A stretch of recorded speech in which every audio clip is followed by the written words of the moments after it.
We've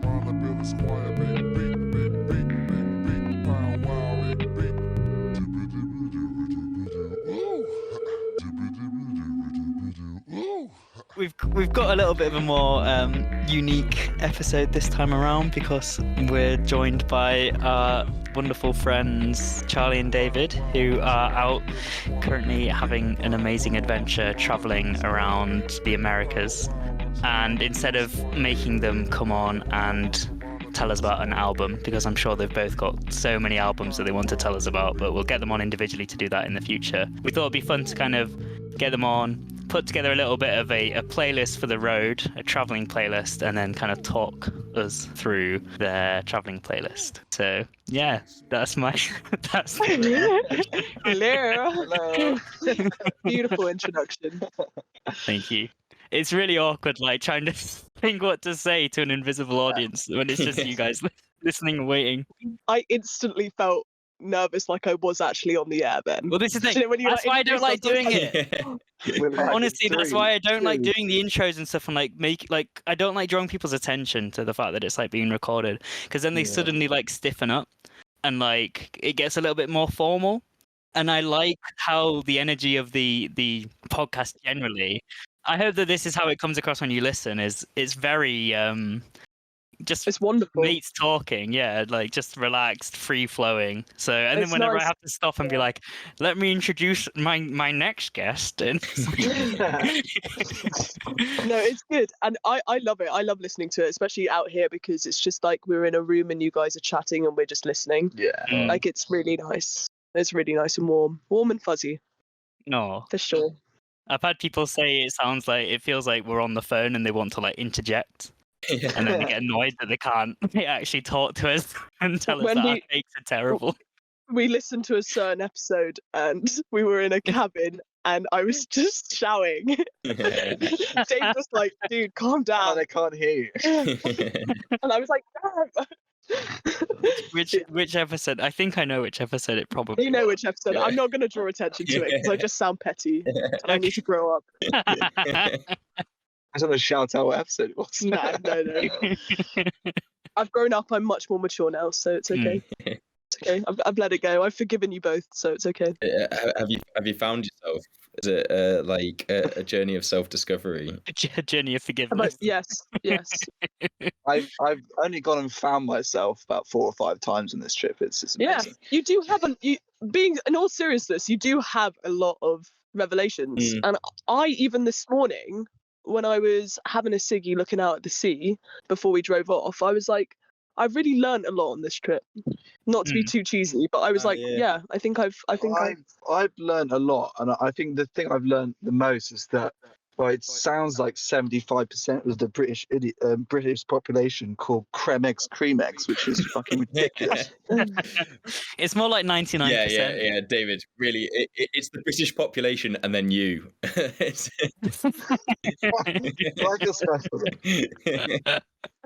Just quick, do you mind us swearing? I feel like some people don't like it too much. I think that's fine. Okay, my parents have complained before about the swearing, but I've got a rebellious. That's fantastic. I love the idea of you make your own show and you get complaints and they're from your relatives. They're from your mum being like, Billy in Buddy Bristol or whatever has got a complaint to make about this, but it's just your parents. Yeah, pretty much. As most of the audience interactions, to be honest. We did very briefly toy with the idea of like doing like a censorship beep or like it was a duck noise. Oh, fun. And then I was like, that is way too much work, because I realized it was like a nice idea at first, and then like the very next episode we did, the amount of swearing that happens, it's just like I'd be there like for so much longer having to go through, especially when you get someone like fucking, there we go, I've just sworn there without even thinking about it. But I was even just like when Alex comes on, potty mouth Brummy. Just I think he was the one who came on immediately afterwards and then was talking about how he'd seen someone at Boomtown, and he was like, "Oh, I'm just quoting what the guy said," but the guy just immediately said, "Go, come on, you cunts," or something like that. Fantastic. Thank you so much, Alex. Yeah, we're marked as explicit on Spotify, so cool. It's all good. Whereabouts have you been on your journey so far? Where did you begin, and what have been your like checkpoints on the way up? We started in the south of Chile. The most southern point of Chile. Ish, yeah. Pretty much. Well, actually, we flew to Sao Paulo at first. That was our first layover, so I'll count that. We got a stamp on our passport saying Brazil, and we technically. I Well, don't Brazil. think it counts if you don't leave the airport. You can, if you've got a stamp, We left the airport for a cigarette. there you go. That doesn't Yeah, that count. counts. Okay. Yeah, Breathe the I air. don't know. I mean, I don't tell people I went to Brazil, but it is just an interesting stopover town. I went to Brazil it's for a good 3 stamp hours. to have. I'll give you that. Yeah, It's a good stamp. Yeah. The best stamp we have, just to we have a interject, stamp? the Galapagos. Oh yeah, Yeah. yeah. We've got a Galapagos stamp, which is That's cool. cool. That is awesome. Anyway, sorry. We were Blow in your own trumpet there. we were in the south of Chile. That's where we started. And then we kind of worked our way up through Patagonia for like, I don't know, 6 to 8 weeks, which is it was pretty amazing. And then we traveled up through Argentina until we got to Bolivia. And then we went to the Salt Flats, that was like a huge highlight. That was amazing. Then La Paz, Copacabana after that. That wasn't the right tune. No, it wasn't. Copacabana. Okay, my bad.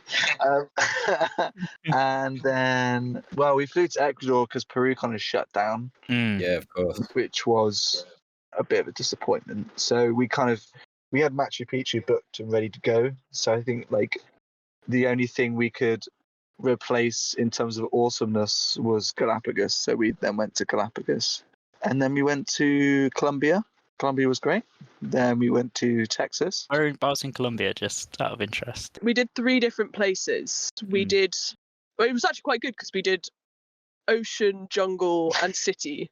Yeah, Yeah. that was cool. So we started in a place called Santa Marta. No, we started in Cartagena. Cartagena. Yeah, that was this like Yeah. amazing town of color and like murals and music and buskers and food and stuff. And you have these like great rappers that like kind of like reggaeton rappers, and they like as soon as you make eye contact, you're like, oh fuck, and they come over and they like rap to you. And some like, are really good and some are really and bad. they all, yeah, some were amazing. Some like just rapping to you and like and I just remember I had a mustache at this point, and we were in Medellin where like Pablo Escobar's from, and they just kept like pointing at me, being like, "You're Pablo Escobar, Pablo Escobar, Pablo Escobar," and I was like, "I'm not tipping you for that. There's lyrics you use. Like that's just lazy."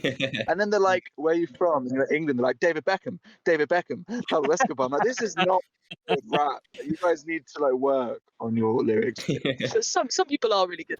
And so yeah, we went from Cartagena, then down to the sea, place called Santa Marta, and then It's like a whole region of places. and then we kind of worked our way up the coast a bit to this place called Palomino, it's known for its parties, but we were lucky enough to miss the weekend. We didn't want any of that. It was a bit more bohemian, actually. It was nice. Like, I know people from like, imagine somebody from Glastonbury town, like some eccentric hippie had kind A of lot of found crusties. themselves. Yeah, We started calling them crustaceans. crusty jugglers everywhere. Are crustaceans just like crusties who have found the sea? Is that the? Pretty much, Pretty much. Or like their level of crustiness was like beyond anything I've ever seen. Yeah. Was it quite a lot of like Brits who had set up camp, or Europeans who had set up camp, as far as you could tell, or was it like Europeans? Yeah, you don't meet crazy amounts of It Brits, was crusties from home, but it's European like Europeans. Yeah, I'd say. I'm sure there's like a Latin name for the European crusty. I'm sure. Crusticus europus or something. I've been told that when you're in Colombia, you need to like make sure that you specify to people that you're not American. Oh yeah, definitely. Yeah, but there were a lot of preconceptions about Colombia, and you know what? It was one of my favorite countries. Yeah, same. I really want to go. It's very high up. It's so cheap. It's so beautiful. It's so much fun. Yeah. And like everyone kind of gives you these warnings about these places. We had the same in Ecuador, and it's just a bit like, just be careful, be smart when you're in cities. Do this, do that. Good advice generally, really. Yeah, that's what but I was like, that's the advice I'd give to someone in London. But they make it seem like it's so much worse than anything you've ever known. Your head a bit. That if you're smart, then it's fine. But anyway, yeah. Then after that, we went to Minca, Minka which was would be amazing. Ronan's favourite place in the world. Look, we went on a little bird watching tour, and it was amazing. We were right in the jungle, so we were like in the mountains in the jungle, Drinking Colombian coffee, eating the rappers, and looking at toucans. It was great. Yeah. Amazing. Then we flew to Texas. And then we flew to Texas, And then we picked up a car, and we've kind of been road tripping Texas, New Mexico, Arizona, Utah, Nevada, now California. And we're probably going to reach Oregon this afternoon. Yeah. Where are you heading to next? So basically, we've got the car till the end of March, and then we've still got a month in America without one. In America, it's basically impossible to do anything without a car. Yeah. Also, accommodation is crazy expensive. So we've managed to line up 2 house sits. This app, a little plug for this app because it's so good. It's called Trusted House Sitters.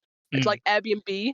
You set up a profile, you get verified, whatever, and then you can apply to house sit people's houses and pets. Amazing. It's mainly pets, but it's free. So you pick your dates, you apply, and if they pick you, then you get to stay somewhere looking after a dog or a cat. Do you have to make like a profile to be like, I'm a trustworthy individual? Yeah, we can send you ours. I mean, ours was just like, we love pets. Won't steal your silverware, I promise. Yeah. It's not always good. I mean, we stayed in a really nice house recently, and what seemed originally like 2 very cute French bulldogs, but they wouldn't stop farting all the time. And I mean the eggiest of farts. But whilst I'm trying to cook, they give me puppy eyes. I'm like, don't give me puppy eyes. It's farted in the kitchen. Yeah, it's not on. They were sweet, but they weren't trained at all. So they were chaotic. And you train a dog to not fart though, or is that asking too much of it?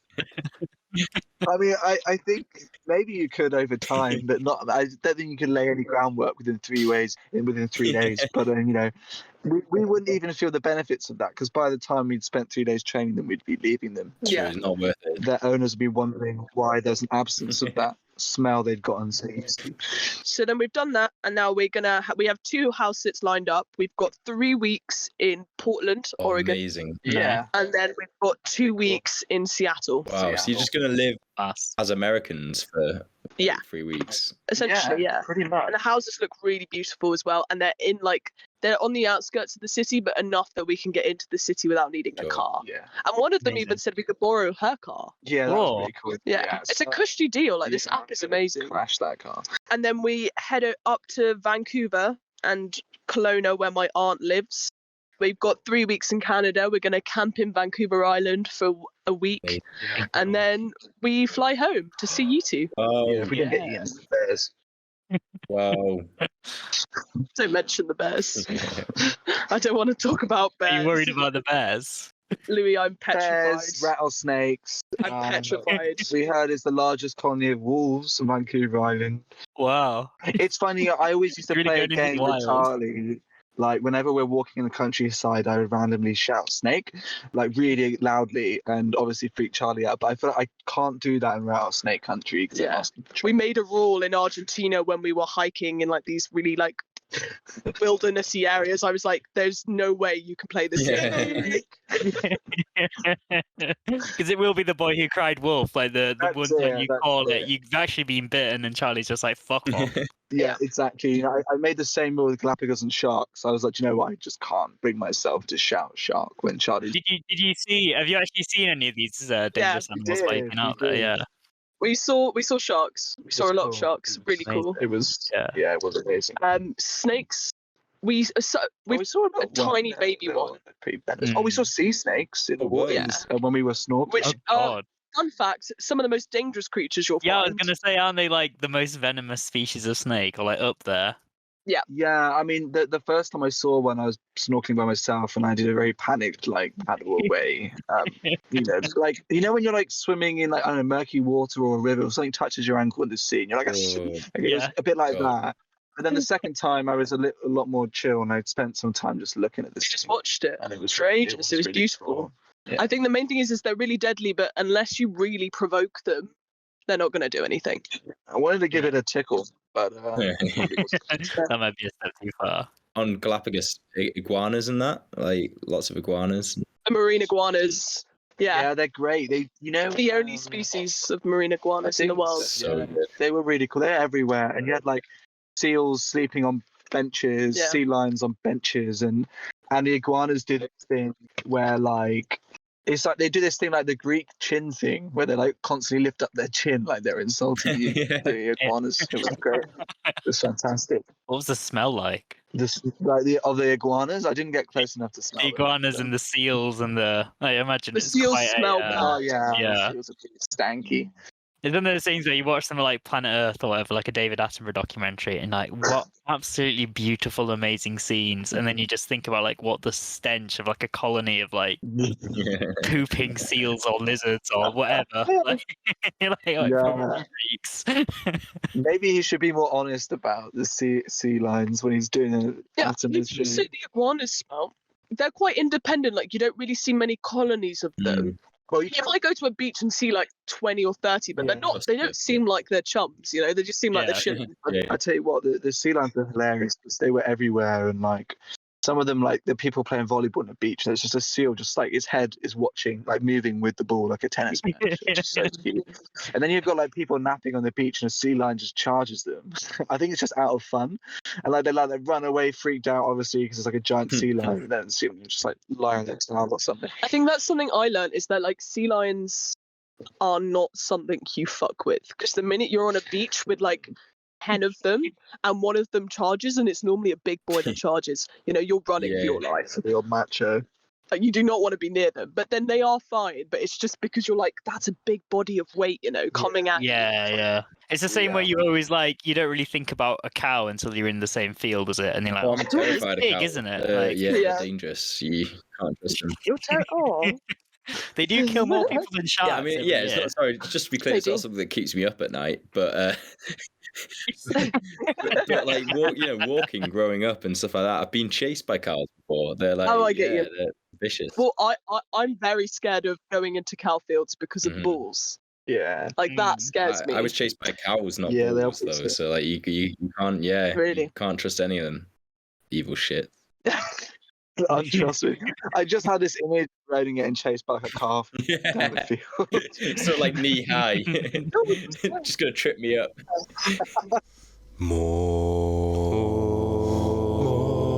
More of something else entirely. So wait, what did you guys think of all of the songs? Yeah. As a Loved group. it. Yeah, honestly, you guys. Sorry, I just dived right in there. I didn't even give a chance for Louis, but I honestly, it was great. I really enjoyed it, and I think because I just knew you guys had said like each one sort of has a bit of a story or represents a point on the trip, I was kind of imagining you guys at various points, and like they do reflect like culturally a lot of the time, you know, all sort of different areas. So like I can very clearly tell once you're in America, for example. Yes, yeah. I think we chose that to be abundantly. But yeah, I just loved that. But despite all that variation, it all flowed like a bit like an album, actually. So yeah, it was Nice. It was lovely. Really I'm good glad. idea, guys. She said that basically word for word. I'd start off with like the title because I thought that was quite interesting. We called it Symphony of Dogs because we kind of realized that our whole trip has been pretty dog themed. Not like a kind of a weird person that's obsessed with dogs and has like loads of dog themed socks and clothes, but more like we had lots of run-ins with dogs, like kind of in Argentina. Run-ins being an important word there. Yeah, like not happy. Not happy memories. Yeah, like lots of intimidating, unfriendly dogs cause us a lot of trouble and mischief. And then in the States, we kind of are house sitting loads of dogs, so it was kind of like a reoccurring theme for the whole trip. Yeah. I did do a little Google of it just to see if there was anything, because I'm going to put as the title, like episode 18, A Symphony of Dogs. Yeah. And I was like, I'll just Google that to make sure there's no like obvious album that is gonna, but there isn't. So Symphony of Dogs is up for and it's a good title. That's It's got a ring to it. So yeah, thank you very much. I came up with that. Just take tips on that. You came up with it because David wrote a poem. That's really nice. Well, yeah. I'm not going to read it out or anything. Okay. No, it was. You want to read it out? Like, We can put it on Patreon as a bonus. Sorry.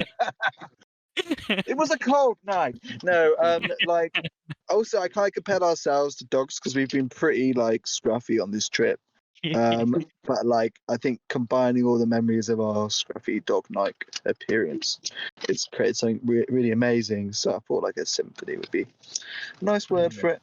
So yeah, that's kind of that with the title. And the first song, Guantanamera, that was like, it's funny, like that was the first time I'd heard on the trip new music that was kind of local. Because like we've been listening to her, and you like on long bus journeys have headphones in, you listen to kind of whatever.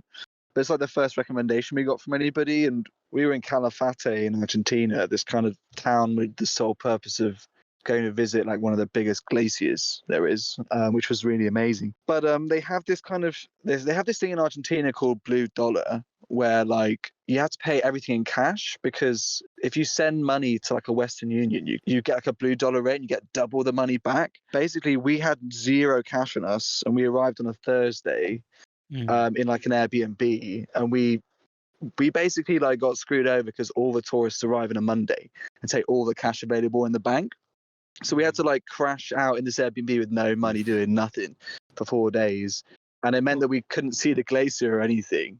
Oh. And we were like, okay, we need to stay longer. So we ended up staying in town once we eventually got money. And we crashed with this guy that had a guest house. And it was just fantastic. Like this guy was a former chef, and he was like cooking us these huge meals every night. And he showed me these guys, Todos Tus Muertos, which are like essentially what he described as like Argentinian punk. And it was cool because like he was saying like punk reached Argentina like 10 years late, so they're from the 90s. Brilliant. So like I found a lot of their other songs as well. It's kind of like they're kind of punky, like late post-punk, but then they also kind of go a bit reggae like, so it's kind of like watching the Clash but 10 years later in Spanish. So it was quite a funny. Can I chime in a little bit here? Yeah, I just wanted to specify, to paint more of a picture, is the guy's name was Juan. Oh yeah. And we, especially David, built a really strong connection to this guy. He was amazing, really funny. He cooked some good food. Super passionate food. And he said to us, like, have you tried ceviche? I don't know if you guys have heard of ceviche. And we were like, no, we haven't tried it. So it's I think it's a South American, not necessarily Argentinian I don't think it's that common dish. Yeah. But it's essentially like you have fresh fish, like sushi type fish, and you cook it with salt, right? And we cook it with lemon. Yeah, you cook it with like citric acid, and so you don't fry it. You just leave it in like lemon and lime juice. Yeah. And the acidity kind of cooks it. And then you serve it kind of like that, but obviously with a lot more. And it's super refreshing, super delicious. And so he cooked us that one night, and then he said, "Have you had asado before?" And asado is basically like a giant barbecue. It's a really common thing that on a Friday, families of like 20 to 30 people will all come over. Like huge hunks of meat will be cooked in this indoor giant grill. A parrilla. And then you all just eat it together. And it's a whole kind of more like a ceremony, but it's like it's a thing everyone does. It was having an asado. It was great. And Juan invited us to his. Yeah. And they had all these friends round, all these people round, and then one of his really good friends was a sommelier, so we brought round all this incredible wine. That was fantastic, and it was just a really wonderful experience. And it was like the first time we on this trip really experienced any like kind of community, like eating with loads of people, and then he had all this music playing at the same time. So I think that kind of song, as well as like, I feel like an appropriate introduction to South America being like an Argentinian song. It was like, I think our first memory of like, it's the first time I felt like, well, not that we weren't welcome before, but it was like the first time we made trip. Friends. We felt at home. We made friends. That's a particularly like meaningful experience because like, not that I've got much experience with the traveling thing, but I get that sort of vibe of you often meet friends in hostels and you can have these very intense friendships for very brief periods of time. It's maybe less common to actually really get to know local people sometimes, but probably a lot more precious because of that. Yeah, it really was a massive privilege. And I think like me speaking a bit of Spanish definitely helped with that. Like he spoke a bit of English, but not much. So it definitely like helped close down some barriers, which is really cool. 100%. But I don't know. What did you guys think of the song? It's kind of a crazy one. It's great. I wasn't expecting the sudden like flip. Exactly the uh, same. like, Yeah. like the sudden punk. I was like, oh yeah, this is like you kind of, it's a good like Latin American vibe. I was like, oh, it's somewhat reminiscent of like what we did last week, which was Buena Vista. Yeah. Like there's some of the same kind of instruments and kind of energies going on, and then all of a sudden like the guitar comes in and you're just like, wait, what?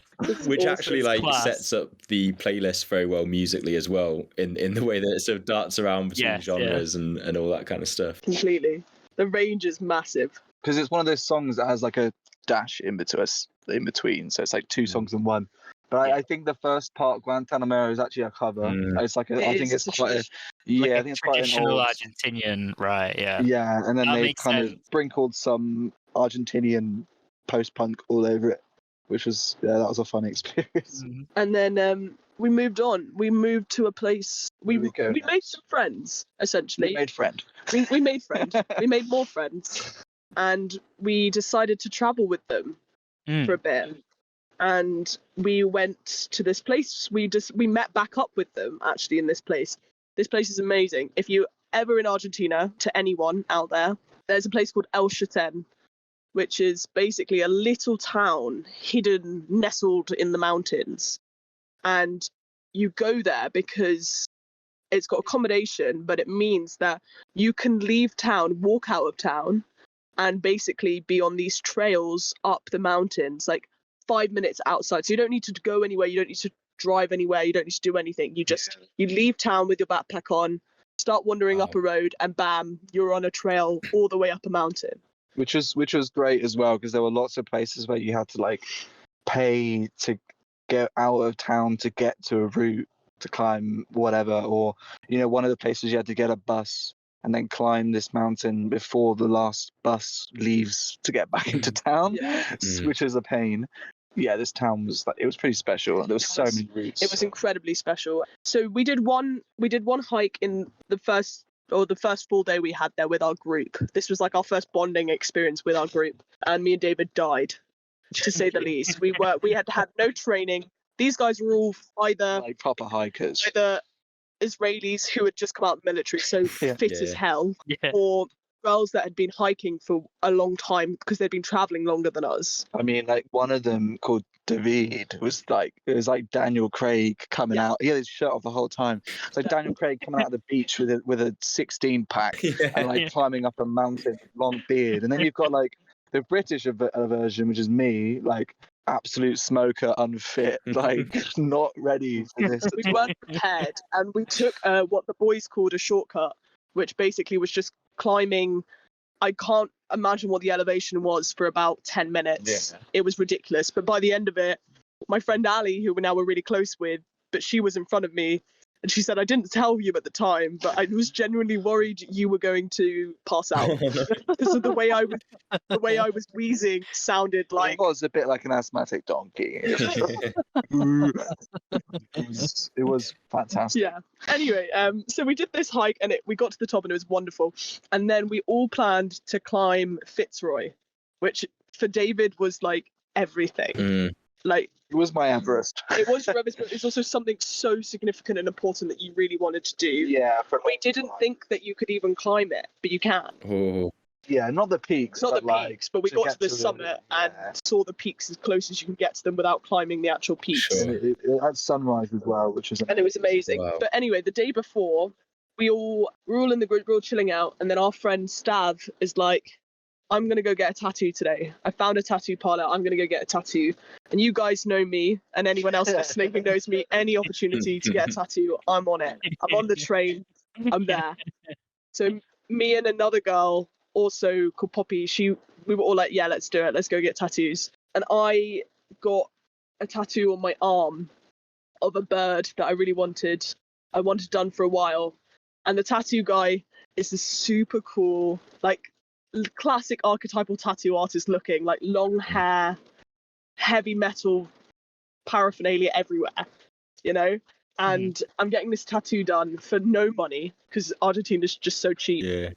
And this song comes on, and it's Mama I'm Coming Home by Ozzy Osbourne, and I've never listened to this song before, and he was tattooing me, and we were having a great chat about him and Argentina and stuff.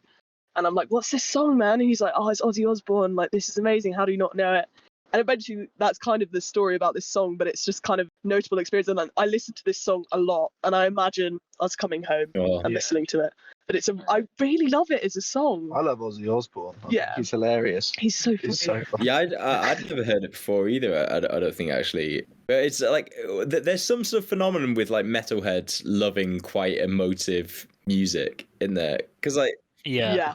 They're all softies deep down. They are. They definitely express are. Fully. the feels. Yeah. Because like Led Zeppelin do it as well. And Black Sabbath do it as well. They all do. We had it in New Zealand where there was this bunch of bikers just getting absolutely sloshed at this hostel and just lovely people, but just being an all-around like riotous racket. And then at the end of the night, they just have, I don't know whether you know Fool to Cry by Rolling Stones. It's just this really soft, almost kind of soul-y or gospel-y ballad, essentially. Yes. And this dude, the kind of drunkest and probably hardest of them all, is just sort of belting it along, and it's just like, I love that song though now. Like I'm obsessed with it. It's I want to listen to it after this. That sounds cracking. good. It's really good.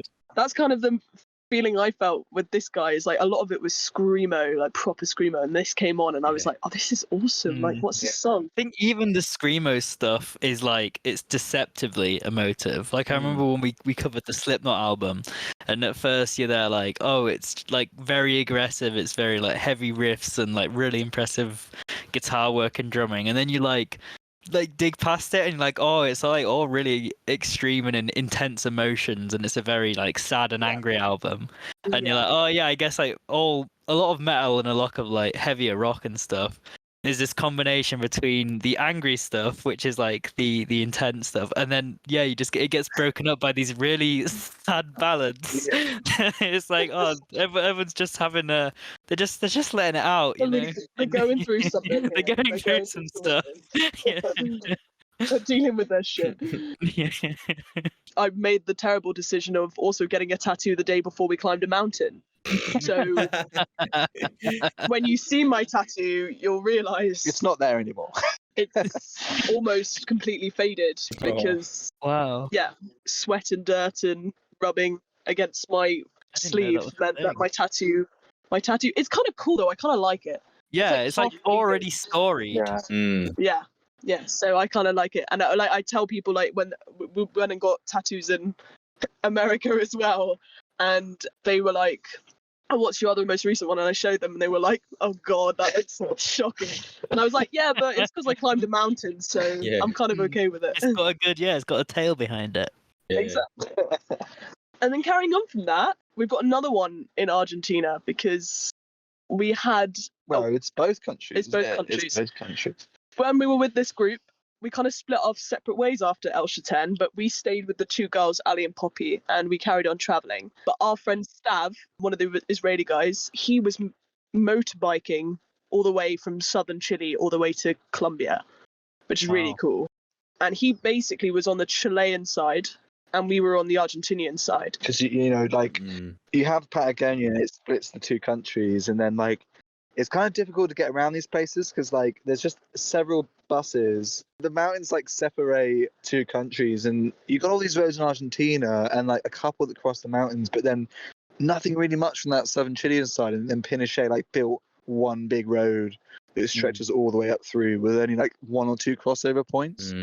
So this guy was driving that road, Carrera Austral, and it had like a crossover point with us, so we were going to meet up. Well, so he texted us saying, guys, I want you to get to this town called Futaleufú, which has got a wonderful name, in Chile. It's just right across the border, and I think we should meet up there and we should whitewater raft. It's apparently one of the best places in the world to whitewater raft this river. He was like, it's not far from you guys. I'm going to be there in 2 days or whatever. So let's meet there. And at first we were like, dude, there's no way to physically get there. Like, no buses go there. Nothing crosses that border. And then we were like, okay, let's hitchhike with some reluctancy and doubt, partly on my behalf. I've always been like quite a keen hitchhiker because, Charlie grew up in London, so always had transport, but I was such a late bloomer with sorting out my driving license that I used to hitch a lot.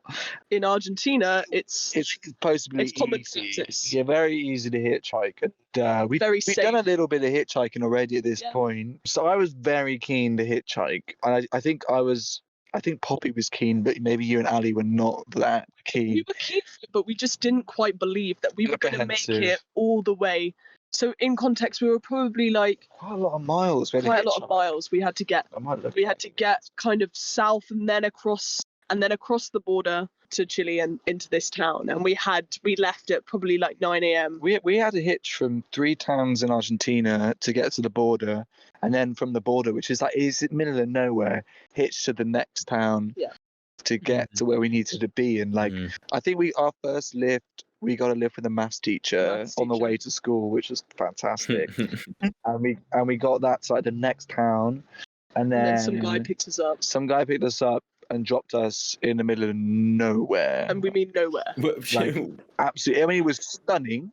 And I didn't know why he just dropped us off and turned around. I was like, you could have just driven us another 7 miles. So the nearest town or whatever. To the border, where we needed to go. Yeah, we're literally there. We were like, okay, so our rule is basically you get out of the car, you start walking. You start walking, and then every car that comes along, you obviously signal for. The problem was where we were in the middle of buttfuck nowhere, where no one's going. The road is exclusively to the border, so unless you were crossing the border, no one would be driving on this road. So we were having any car that did go past was kind of ignoring us. You get you face a lot of failure in hitchhiking, but it just builds you stronger. Yeah. You definitely turn British with it though, because Ali's American, but me, David, and Poppy were British. So every time someone rejected us, it would very much be a kind of a loud verbal display of beginning with the word F. C, but D and B. One guy pulled over when we're in the middle of nowhere. It's an amazing place to huge rivers, flowers everywhere. And this guy was like, the border closes in 2 hours. I was like, oh, cool. Where, how far is the border? He was like 7 kilometers. I'm like, okay, cool. And then he drove off. So he wasn't offering help. He was just telling you that you. No, he was just rubbing our faces in. But then we were like, okay, so we might have to run 5K to get to the border in time. Essentially, no one came by for a long time, and we were kind of losing hope, kind of getting ready to run 5K. I mean, I was still denying the fact that, because I knew that physically I couldn't run 5K. But we were trying to keep ourselves motivated and walking. Basically, Ali was the only person's phone that had charge, and she only had certain songs downloaded. Yeah. So it was, at one point, it was The Climb by Miley Cyrus, which actually was the best motivator for hitchhiking. Classic tune. And then what we realised is that every time we played a song, a car would come by. It was like this weird thing, because then we would pause the song, put our thumbs out, get rejected. Okay, we move on. And we wouldn't play music the whole time. We would just play one song occasionally to give us some hope, and a car would come. And it was like this thing that every time a song was played, oh, car's coming, sweet. I guess the most effective artist was Mumford & Sons. Whenever Ali had an album downloaded. Yeah, so, whenever she put on Mumford & Sons, the car would come. Yeah. And so this song is one that I specifically remember. David doesn't really remember this song, but it's actually quite a nice Mumford & Sons song. It's not their archetypal kind of everyone's heard that the other album, but this one's from their newer album. And we played it, and then a guy came, right? And this guy's got an old rickety pickup with a couple of huge dogs in the back. I mean, big dogs. And at this point, I wasn't a fan of dogs, so I was a little bit sketched out. But anyway, he was this wonderful, lovely guy who ran a farmer, I think. Like a canoe. He ran campsites, but he looked a bit like a farmer. Yeah. He had more of a farmer vibe to him. Yeah. And he was like, "Yeah, get in. I'll take you to the border." We were like, "Amazing! This is awesome." Because for me, I was doing all the Spanish speaking, and I was sat with him in the car, and he had this cha-cha-cha music playing. It was just great. But it was funny because Rowan, you've been down to Somerset. Think of the most Somerset farmer that you couldn't understand a word of what they're saying, and they had a flat cap and no teeth. This was the Argentinian version. Amazing. Which is fantastic. I think this song was the one that when I looked at the set list, we'll call it, and when I saw 42 by Mumford & Sons, I was like, this is the one that I'm most unsure and curious of what the story for its inclusion could be, because everything else I'm like, yeah, there's quite a lot of like, you know, like Latin American and like Spanish speaking songs in there, that makes sense. There's some very kind of US vibey songs in there, that makes a lot of sense, and then it's just these folksy English boys, and I'm like, okay, looking forward to this one. The main thing was is that I said, should we put The Climb in by Miley Cyrus, and David went, no. But you know, I was struggling because I'm not the biggest Mumford & Sons fan as well, but it was sentimental to. I think it was, it came to that moment, and I think we wanted to tell that story, and music was a part of that, so we were like, no, it's a great story. Listeners can choose to cue Miley Cyrus at this point in the playlist. Yeah, you can swap in Miley Cyrus if you want. build your own album. yeah, definitely build your own BY. And it was like BKNY. it was like a great part of the trip. Like the hitchhiking was so much fun, and it was just stunning. Like where we were all the time. Amazing. It was insane. And we made it. And we made it. Yeah, we went rafting, and then we hitched back, which was great. So you literally hopped over the border just to go rafting, and then hop back. Yeah, pretty Amazing. much. Yeah, Nice. exactly. So yeah, the rafting was great as well. The rafting was good. And then there's like after that We move on. That was like 3 about Argentina alone. Can you tell we loved Argentina? it was pretty great. The next one's by Los Delincuentes. They're actually a Spanish band, but I think so. After Patagonia, we started heading out through Argentina. We met up with some friends in northern Argentina, and they were playing these guys all the time, and they were just fantastic. And I think probably when we listened to it most was La Paz. And it kind of wild place. Yeah, it kind of went hand in hand with La Paz, because La Paz is just this giant, insane market city. And there's like, for example, there's no traffic rules. So like if you want to cross the road, you do it on like what would be a motorway back home. You just stick your hand out with absolute confidence that no one's going to run you over. And everybody's selling stuff. I mean, I don't really know how the market, like the economy works in La Paz, because there's just, I've never seen so many oranges in one place. Like surely they don't make enough money to support themselves when there's so many oranges.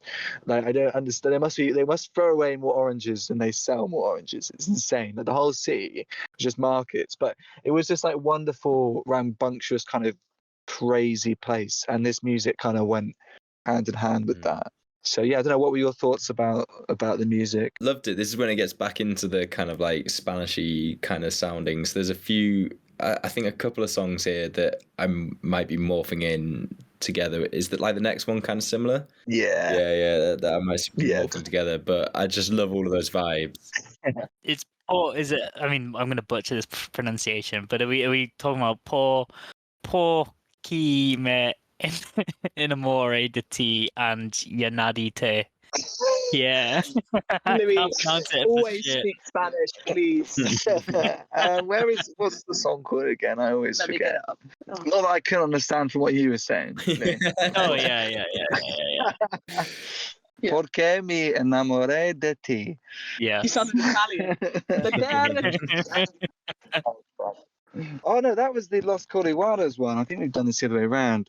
And then the Los Delincuentes one is Ya nadie te quiere, which is, well, I think it's nobody that you want. We will see about that. Just say it with confidence, David. We're not going to fact check you.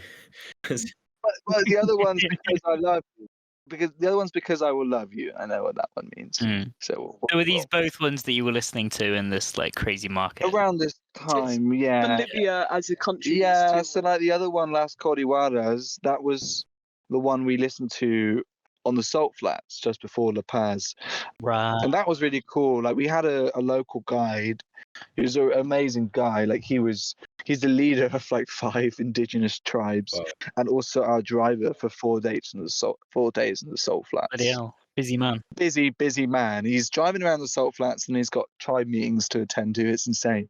And cooking our dinner as well at the same time. So he played these guys, Las Codiwadas, and it was just like, I think he played it the most when we first reached the salt flats on the 4th day. And it was like, you get in the car and it's just never ending white. And I was sticking my head out the window and he was like blasting Las Codiwadas, who these guys are actually not Spanish. I'm pretty sure they're local. I think they're Bolivian. And I thought they were amazing as well. I thought they were so great. They've got so many songs like that. And he was just blasting them out and my head was out the window and the salt happy dog. different. It was insane. Yeah. Like a happy dog halfway through a symphony. I don't want to disrupt the flow actually, but just jumping back to La Paz, am I misremembering that there was some sort of weird like autonomous prison that you mentioned in La Paz? Yes. Oh yeah, I think that's worth just talking about briefly. So interesting. Definitely. So we did a walking tour of La Paz, and one of the famous things in La Paz, which we didn't know about, is this prison, which is basically in the heart. You're in the square waiting for the tour to start, and one of the buildings on the square is this prison. It does not look like a prison. You wouldn't guess it's a prison. It's just insane. And it's completely self-governed. Like there's no hired police in there. They run it themselves. They have their own guards. You get a job in there. You pay rent in there. So they've got their own hierarchy. They have Incredible. homeless people in there that can't afford to sell. They have elections in there. Their prisoners' families come to live with them in their cell. They have a school next to the prison, and kids they go to school. They walk out of school from school, and they go to prison. They go stay with their dad in prison. It's absolutely insane. And I think there was a famous book about it. Do you remember the book, following the Chasing Powder, about a guy that started a cocaine racket in there? And it's just like another world. It's insane. And I mean, you could see the prisoners from the windows when you're in the park. How is it maintained? How is it? So it's purely based on the prisoners to have the space, and they run inside of the prison. There's guards and police that govern outside to obviously stop them from escaping. Right. But Okay. Other than They don't that, go in. They don't go in. And when it's maintained, people need jobs to pay rent in there. So I imagine they have cleaners. I imagine they have schools. I think they have all this stuff. So if you want to be able to afford a cell, you need a job. So in terms of maintaining it, it's all self-maintained. I also think there's a big drug trafficking business within the prison, and it's how a lot of the big ballers in there make There's also their Coca-Cola money. in there as well. Coca-Cola has monopoly, so they can't sell any other soda in any other restaurants in the prison apart from Coca-Cola. They have restaurants in the prison. They have restaurants. That's the thing. It's crazy the way that the fine balance between utopia and dystopia. Because when you first mentioned it, I was like, oh wow, that's incredible. So you help prisoners get set up for society by giving them this autonomy and all that kind of stuff. But actually, it's just let's have a ultra capitalist society within our prison system. And there's definitely going to be a lot of abuse of power in those. When you have prisoners being the guards as well, that's never gonna happen. That's it. And it's like you said, it is like a microcosm, or even like a terrarium of ultra capitalism inside this prison. And we heard you could do tours, but we've heard terrible stories of people that have gone on tours. So things that happen to them in the prison. But the book was written by this Australian guy that went in and made friends with someone else who's Australian. I can't remember. I don't know, I'm not sure, but it's a really famous book about the whole system in the prison. So if you want to find out more about the prison, apparently this book is the one to read. We can't really remember the title, so the recommendation is Chasing Powder. Chasing Powder. I've just looked it up. Chasing Lines. Marching powder, Colombian marching powder. That's what they call coke in it. That's. I'll put a link in the bio. Yeah, I'll make White Lines. Yeah. So I'm gonna edit out all the bullshit titles that you come up with. Yeah, so it was really, really surreal place to learn about and see. Yeah. Very, very interesting. Yeah. And that was our, and those two songs as well, that kind of summed up a lot of Bolivia for us. An awesome place filled with colour. Yeah, it's and crazy. life. We on the way to Bolivia, we went to like they have like a town on the border, and then halfway through the town runs the border. So then the next side is the Bolivian town, and like we got to La Quiaca, the Argentinian town. We were kind of drunk off like altitude sickness, which was kind of fun, even though we hadn't been drinking.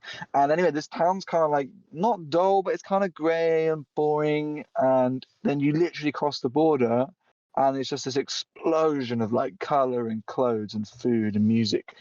And I think these songs like definitely like represent Bolivia in that way. Like it was, you get to. I think Argentina's quite interesting because like all the geographical places are amazing, but by the time you get to the north of Argentina, like it's interesting and there's amazing food and stuff, but I don't know, it feels quite Western at times. It becomes more culturally stale. Yeah, by the time you get to the north, it feels a bit culturally stale, and like it's quite nationalist up north in Argentina. So like once you get into Bolivia, it's like bam, you get this new kind of taste of things. So yeah, color and people and just crazy busyness. Like it's a place, especially La Paz, that after like 4 days, you're exhausted just by pure like stimulation. You're like you can't go outside without it being like, where the hell do I look? What do I do? Where do I anything? It's just chaos, but it's wonderful, fantastic. Beautiful chaos. Absolutely fantastic place. Yeah. And then basically after we had some time after La Paz, we went to like a lake, which is great. We went to another city, and then we had to fly to Ecuador because Peru had shut down at this point. At least getting into the country was very difficult because of all the political trouble they're having at the moment. So we went to Ecuador, and this kind of like this was what I'd call the land of reggaeton. It was insane. So we thought we had to put in a song here because it is so representative of Ecuador as a place, because you cannot go anywhere, and I mean anywhere, without blasting reggaeton. I mean, you go into a pharmacy and there's reggaeton.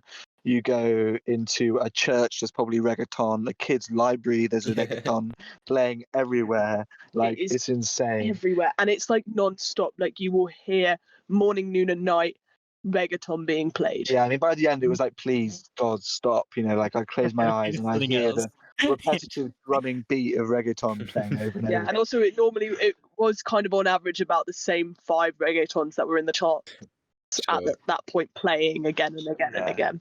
But I did Rosalia because she's quite big right now. Yeah, I like Rosalia quite a lot, actually. I think she's got some really good stuff. And this song especially was played often. Was it the Fanny Uribe? It was the one. Right. So basically in the Galapagos, there was local elections being held in each island for, I'm guessing, like a mayoral kind of thing. I don't really know how the government works. And I think different on each island as well, because there's so many on the archipelago. But like they had these pickup trucks going around blasting reggaeton, and like to vote for number 3 or vote for number 2. So they would like replace lyrics with like political leaders' names. So in this song, "DESPECHÁ" by Rosalia, they had like the local leader or wannabe leader Fanny Uribe, and it kept like putting in Fanny Uribe in the middle of this song, and we kept hearing it all the time. Amazing. Which is like hilarious at first, but then again, it was like, not only can you not escape it anywhere, you've then got pickup trucks driving around blasting it. Yeah, like reggaeton is wonderful and fun, but you cannot listen to it all day. You can't escape it. I could see it being irritating and also a little bit concerning. I mean, like the novelty of that is amazing, but actually, if that's the way that the elections are being kind of influenced, that's not great. Yeah. You know, maybe it's like whichever of their favorite artists they use for that like political track. Like they don't vote for the leader, they vote for the artist in the song they've used. I like funding. I was like, well, all their money's gone to pay some singer to cover the song. Yeah. I was like, for a tiny little campaign. Here's one example of how we're going to use taxpayers' money. Yeah. Well, I'm glad they chose Rosalia. Yeah, and I'm glad to, because I've seen the album appearing all over the place, but I've never really given it much of a listen. So I'm glad to have listened. Yeah, what are your thoughts on reggaeton at this moment in time? And did you enjoy it? Are you enjoying it? I've never really like got into reggaeton beyond, obviously, like Despacito was everywhere. A little bit less now. Yeah. But yeah, what I know I love, which I don't know whether it's like, I love all of, there's like a whole sort of string of like electronic genres, it seems. Like reggaeton seems to be just like the biggest, but that has that very similar rhythm, that kind of like you know, like that one. Yeah. I mean, I'm a real sucker for that rhythm. You can see why it's kind of taken off, because it's just so good to move to. Like it is kind of great. But there's like a primal rhythm to it. I can definitely see you guys having had a bit too much of it, maybe. But this is the thing. I think there's very much a case of there can be too much of a good thing. Like you can listen to the most danceable or enjoyable thing in the world, but if it's on 24/7, it becomes a bit like a torture chamber, a torture method. A little bit of CIA brainwashing techniques going on. You know, I just imagine like loads, like thousands of people being brainwashed to reggaeton. I guess they were in some respects, in terms of like the elections. Yeah. Like, you know, slapping in like vote Fanny Uribe in the middle of a reggaeton song.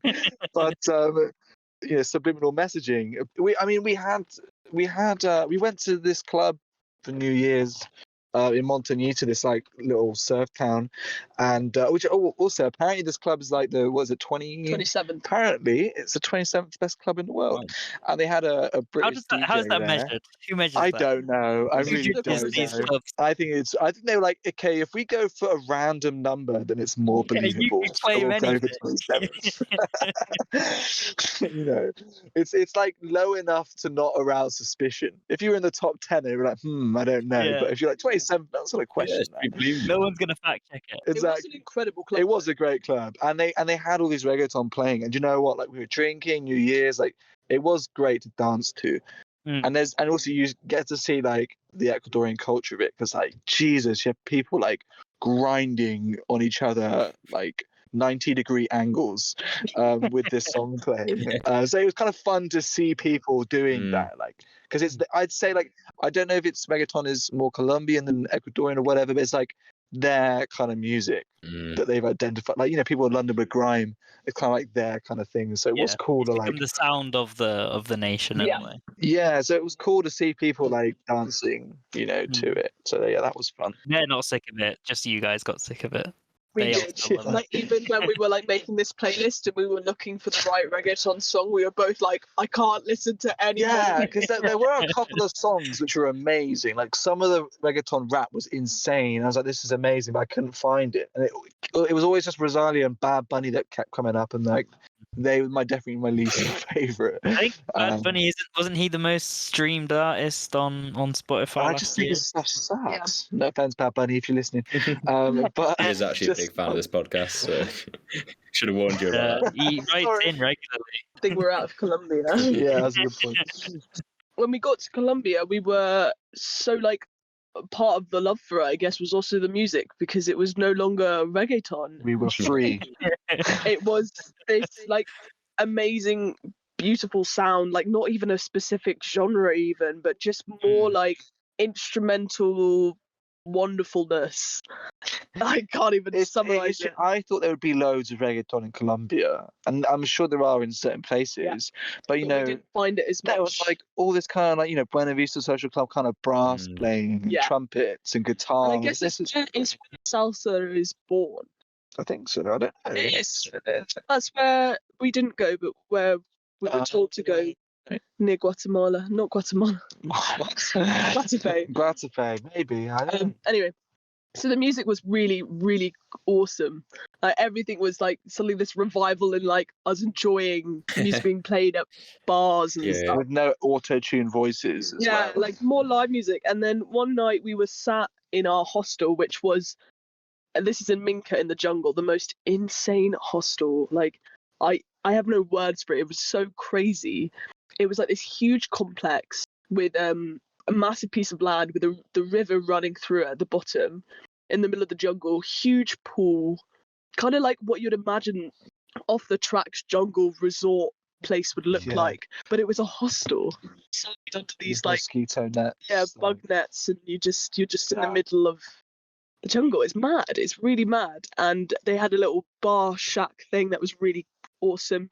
and we sat in there one evening, drinking happy hour cocktails and playing cards. And David does this thing mainly because my phone's got a phone SIM in it, so it has data, or he's driving, but he always says, "Oh, can you add this, please?"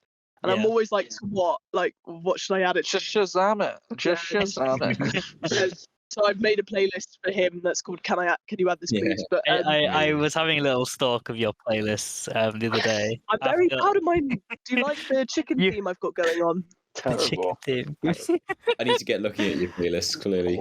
So every year, March and Nugget. February. Yes. I set myself a challenge every year. I have monthly Spotify playlists anyway, so everyone should go have a look at them because I'm really proud of them. But this year I was like, let's take it even harder, and I was like, okay. And I was scrolling through Pinterest for album images, just random shit, and I found a picture of a chicken in a woolly jumper, and I was like, okay, this is gonna be it. It's gonna be chicken year. So my challenge is to make the name of the month with a chicken related word into it. Yeah. So what was January? Oh, it was Jan Nugget. And it was February. And now it's March Hen. You should have done roasts, because you could have done like Hanuary. No. And then I just think there's more. It's not the same because I've got the chicken pictures. Can I just ask as well as an aside, is the photo from the Can You Add This Please of the cartoon man in the colourful clothing and the cap and the big beard, is that supposed to be David? It's Merlin. No. He's Merlin. I'm getting David It's energy. from the- Like, David, this the could be you as an old man. It's from. Have you seen it? No, I haven't seen it. But you need to. I don't have any internet. Oh, it's. See, he's not even on the playlist yet because he just keeps going, "Can you add this, please?" And I'm like, okay, fine. But what we realised in the Colombia section of our trip was that I had Shazammed this band pretty much every song on their album that evening when we were playing cards. And they were called Salsa and Groove, and their songs are so good. They got loads. So good. So check them out to the audience. I loved this. This was my highlight from the playlist. This track. Yeah? I absolutely Mujer loved Divina. It's just a groove. It's really nice. Yeah. So I'll check out more about them. That's That whole album that song's on is really good. That was the one that I swear I must have Shazammed every song. We went with Mujer Divina as the song, but there were so many. There were so many. Yeah, they're great. And again, it was like the end of reggaeton, and it was just something we actually would listen to back home. So And also it was like the last song of our South America section. Yeah. Which I think it summarises it quite well, ending on a bit more of like a bit of a swan song. Yeah. Yeah. What did you think about the song, Louis? I thought it was gorgeous. Yeah, and it was just such a nice. And like it does kind of summarize, I guess, that kind of South American feel. I guess again, like I always hesitate to put it all under one because obviously there's quite a lot of diverse genres and stuff going on. But it is I guess you kind of a lot of those kind of classical sounds that you get.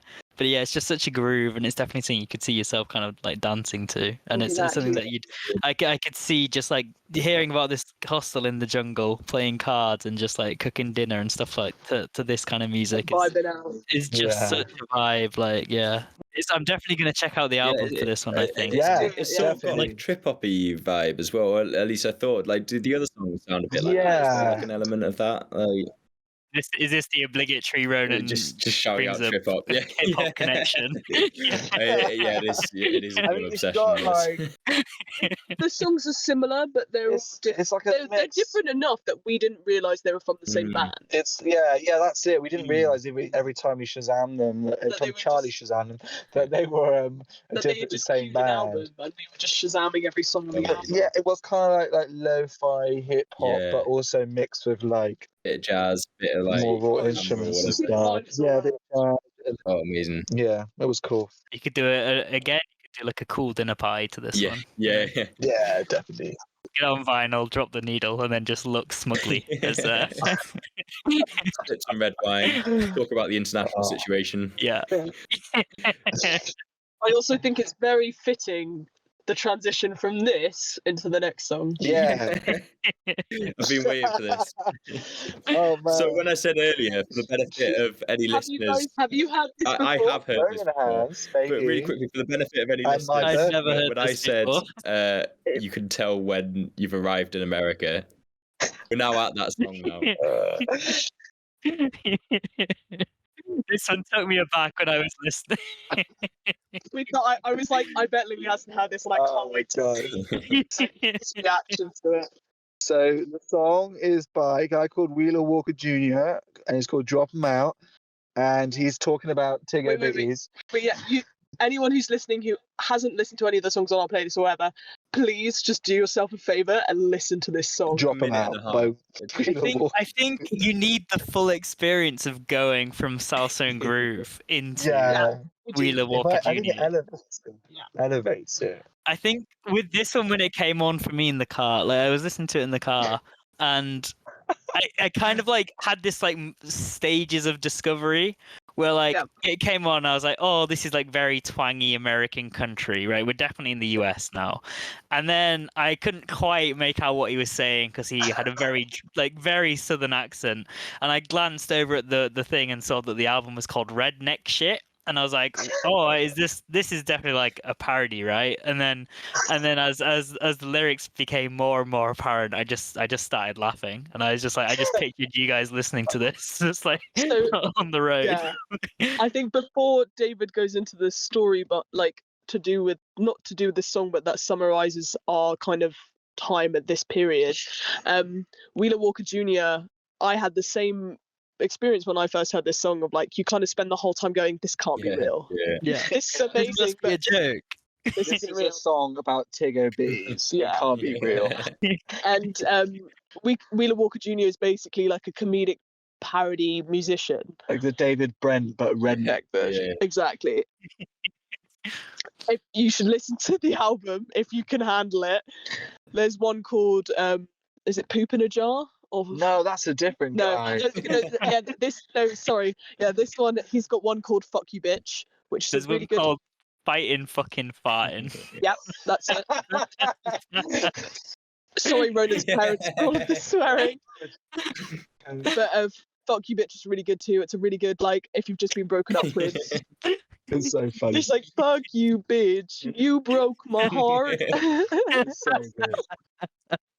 But yeah, this song is just, we thought, oh my God, because we already knew the song, we already loved the song. But yeah, I mean, it was, so like, we came to the States and we wanted to do a road trip. So we arrived to Houston and we kind of had to like find a car. And, you know, Houston as well is like such a car orientated city. Like you can't walk anywhere. Like we were going to like try and buy a car at first. So we went to walk to a car dealership. And we had to walk along the highway to what we thought was like a 20-minute walk. It was like a 40-minute walk along a motorway, and everybody just looked really confused at us. We were carrying our lives with us, like it was so dumb. Yeah, it was pretty dumb. And basically, and then we went to Austin, and we eventually found a car we could rent. And I think like as soon as we got on the road, it was like this huge excitement because it'd been a struggle of a week. Like every day we weren't in a car, we were spending money on accommodation, and it's a lot. Like every night's a lot, and we're like, we're eating into money. We need to get this car ASAP. So as soon as we get the car, like America is yours for the taking once you get a car. And like as soon as we got out of the city and we hit the highway, the interstate, sorry. It was just like complete elation and like freedom and no longer being tied to our backpacks and stuff. We could go anywhere we wanted. So like we had to whack on, drop them out, let me see them titties in a complete celebration. And also at this point I was like really trying to blend in with the locals. So I had a full-on grown mustache and I had triple denim. I had a denim cap, a denim shirt, denim jeans, obviously. And then I thought, well, I'm going to complete the trucker lifestyle and get some jerky. So I was eating jerky, driving along, listening to Wheeler Walker Jr. and kind of enjoying the first taste of America in the most stereotypical as a quick aside on that. I know somebody. In fact, it's Leone guys who I think you all know. I mean, definitely Charlie and David's. Although I've decided we need to give different names, like celebrity names, to when we name drop mates. So to make the name drop sound more impressive and less nebulous. Gwyneth Paltrow. Sorry, Leone. That's actually like. I'll make Gwyneth Paltrow. Every time you do it as well, you apologise for the celebrity because they're all shit. Anyway, I think it was said. She went to like America not too long ago, right? And she said that like actually the kind of Midwestern or sort of like middle American everyman look sort of like our attractive boys here, like big baggy jeans, mullet sometimes, like Mullet. mustache, A lot of mullets. like the whole shebang is basically like they've inadvertently become trendy Hackney boys, just living in Pretty much. Arkansas or whatever. We had a funny experience, just to go down another tangent, where we'd stop at these petrol stations. I'm not gonna I keep calling them gas stations. Gas stations. And we stopped at one in the middle of buttfuck nowhere. I think it was in New Mexico. No, it was in Texas. It was just before we crossed over to New Mexico. And basically, in American petrol stations, you pay at the petrol pump, but we can't because we don't have an American address or an American card. So I have to go in and say, oh, I want $40 on pump too, please. And I went in and I asked for the normal. I just said $40 on pump, whatever. And the guy was a young Texan guy, and he said, "What in the God-given hell are you doing?" And I was like, "Oh, we're on a road trip, we're driving through." And he was the nicest guy, but it was just It was fun. I had that in every gas station we went to in the middle of nowhere, where they would initially hear my accent and then go, "What in the world are you doing here?" And it would always finish with like, "Y'all have a blessed day." Yeah. It was, That's lovely. You cannot write it like it's exactly how you imagined it in your head, like that interaction going. It was, And he was like, "Oh, where are you from?" And I was like, "Oh, I'm from England." And he was like, "Oh my God, like so funny. I had 2 other tourists in here the other day. They were from the United Kingdoms." And I was like, "Oh, that's where I'm from." And he was like, "That's so weird." was that the same place? Yeah, Like, it was so like, what the hell? Like, so like gobsmacked that we were there and we were getting gas at this random That's so station. sweet. it kind of ties on to the next song as well, because the next song, Can I just quickly say that again, going from Soul String Groove to Drop 'Em Out was a hell of a transition. Going from Drop 'Em Out to Hit 'Em Up was also a hell of a transition. Going from what is quite obviously a very kind of upbeat comedy song into one of the most aggressive songs, like one of the most like threatening, like it's like a hit piece. Yeah, I'd It was forgotten how fantastic. explicit this is actually as man. well. They do not hold back. Yeah. It's, They did not hold back. Oh It's my not like God. modern rap Especially beef the where there's like 1 or 2 Fusions, sly like yeah. references. It's full on like It is. Fuck It your is wife, full on. can I Like, kill fuck you. you. Like- Fuck your kids. pretty much it for 3 whole minutes. and you've just gone from like tickle biddies straight to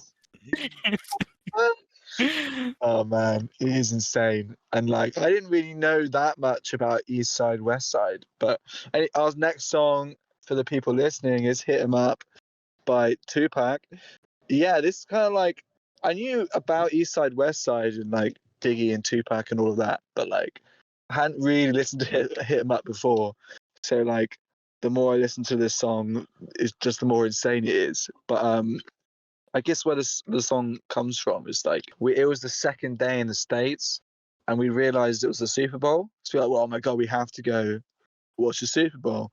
And again, we In got a bar. in a brewery. Because Yeah. everyone keeps Keeps thinking we went there. No, we just Yeah. watched it in a brewery. And straight away, again, the bartender had the same like, the United Kingdoms and Scotland the same place, and that whole interaction, which was really fun. And we watched the Super Bowl, and it was great. And this guy got really chatty and friendly with us, and he was all right. Like, we had a fun time with him. He seemed kind of sober, and we were pretty drunk at this point. Yeah. And he offered us a lift home. And we thought that's a great idea. Otherwise, it's a 30 quid Uber, and that alone covers the tip we just paid for all of our beer, which is insane. And so we got in this car, and he asked us, "Do you guys have any reservations about the States?" And Charlie stupidly broke our no politics rule in the States and said guns. I'm afraid of guns, because we didn't want to ruffle any feathers with how we see the view, how we see the world when we came over there. But Charlie said guns. We're not a big fan of guns, and he proceeded to say, "Well, I got 5 guns in the car," and he was like, he's like, I got 5 guns, and there's nothing wrong with guns. It's what's wrong with the people. That's the real problem. It's the bad people getting guns. So, okay, you make an interesting point. I'm willing to hear more. He said, for example, open up the glove box. And I opened up the glove box as I was in the driver's seat, in the passenger seat, and there's a fucking, sorry, excuse my French, a massive gun in there. And he picks it up and he's waving it around, and I'm starting to clock how drunk he is. And he's kind of pointing it in my direction, and he's drunk. And then he empties out the bullets. And I didn't realize it was loaded. I'm like, bro, I think you're the wrong person to be looking after guns. And he kind of... And the wrong person to be persuading you, like, how valuable the Second Amendment is. Like, I think that we should all have guns. But he was like, David, hold it. And David was like, very, very Britishly, it could be in a sketch, this scenario. We were like, oh no, I'm really okay, thank you so much. No, I'm really fine. He like made David hold it. I was holding it uncomfortably, like a dirty diaper kind of thing. Yeah. And then he's like, give it to Charlie. And I was there in the back like, no, please, I'm good, I'm all good, trust you, I completely trust you, please don't make me hold this gun. Yeah. I didn't want to say it, but I'm like, I'm a pacifist. I don't want to hold a gun. I held it really heavy. Yeah, it was very heavy. And even without the bullets in. Even without the bullets in. And then he then after that, which was already feeling on edge, he drives us home, and he is fucking drunk. He's swerving all over the place. We kind of like, this is something that's always baffled me about America, is the fact that you have to drive everywhere, including the bars. So surely there must be so much drunk driving. It's really like they are very like strict on it. But it's common down the south. That's what we heard. Because we spoke to our American friend Ali about this scenario, and she was like, "Yep, that's Texas." Yeah. And he was, as he was swerving all over the place, and we were thinking, we're day 2 in the States, we're gonna die. He had hip hop playing, and he was telling me about all the artists that he loved. And I thought the only thing that could kind of take my mind off my incoming death is just be like Tupac or Biggie. Yeah. So we started that conversation, and I think that's why Hit 'Em Up goes in there, because and we've listened to it it comes up quite a lot when we're driving. We listen to Hit 'Em Up. It's such a crazy song. It's such a crazy. And also, I don't know if anyone out there has watched this TikTok, but it's so funny. David found it the other day, and it's like from the perspective of the backup singers in the song that they're like hey man, and like they're singing, and it's like just getting progressively worried. At the end of the song, where Tupac's like, fuck your mum, fuck your kids, and like, the backup singers like awkwardly looking around, and then they just occasionally chime in like, come on, and then like their faces are like, what the fuck is going on? Oh, we're gonna die. But it is amazing song, mate. Can you send that to us, the TikTok? Sorry, and Louis, can you put it in the episode description? Yeah, I'll link it in the bio. It's hilarious. It's an incredible song though. Like, Tupac goes hard. Yeah. But so violent. I just crazy. I forgot. It's much better knowing the context. Yeah, because as well, it's funny. I watched the film about Biggie, Notorious, and it's clearly made from that perspective of like a super fan, because like they like insinuate this is the song that started East Side West Side kind of conflict, and this one does go like attack the whole East Side. Yeah, but you can tell that like this song didn't just bubble up out of nothing. Like this song is a response. It's a response to it's a response song, and they never like. Well, I was just gonna say, I think the story behind it, although I think I might have got this also because I'm pretty sure I watched the same film at uni, so I might have got the story from that film. But like Biggie and Tupac were friends, and it was that Tupac got shot and was really paranoid and thought that he'd been double crossed.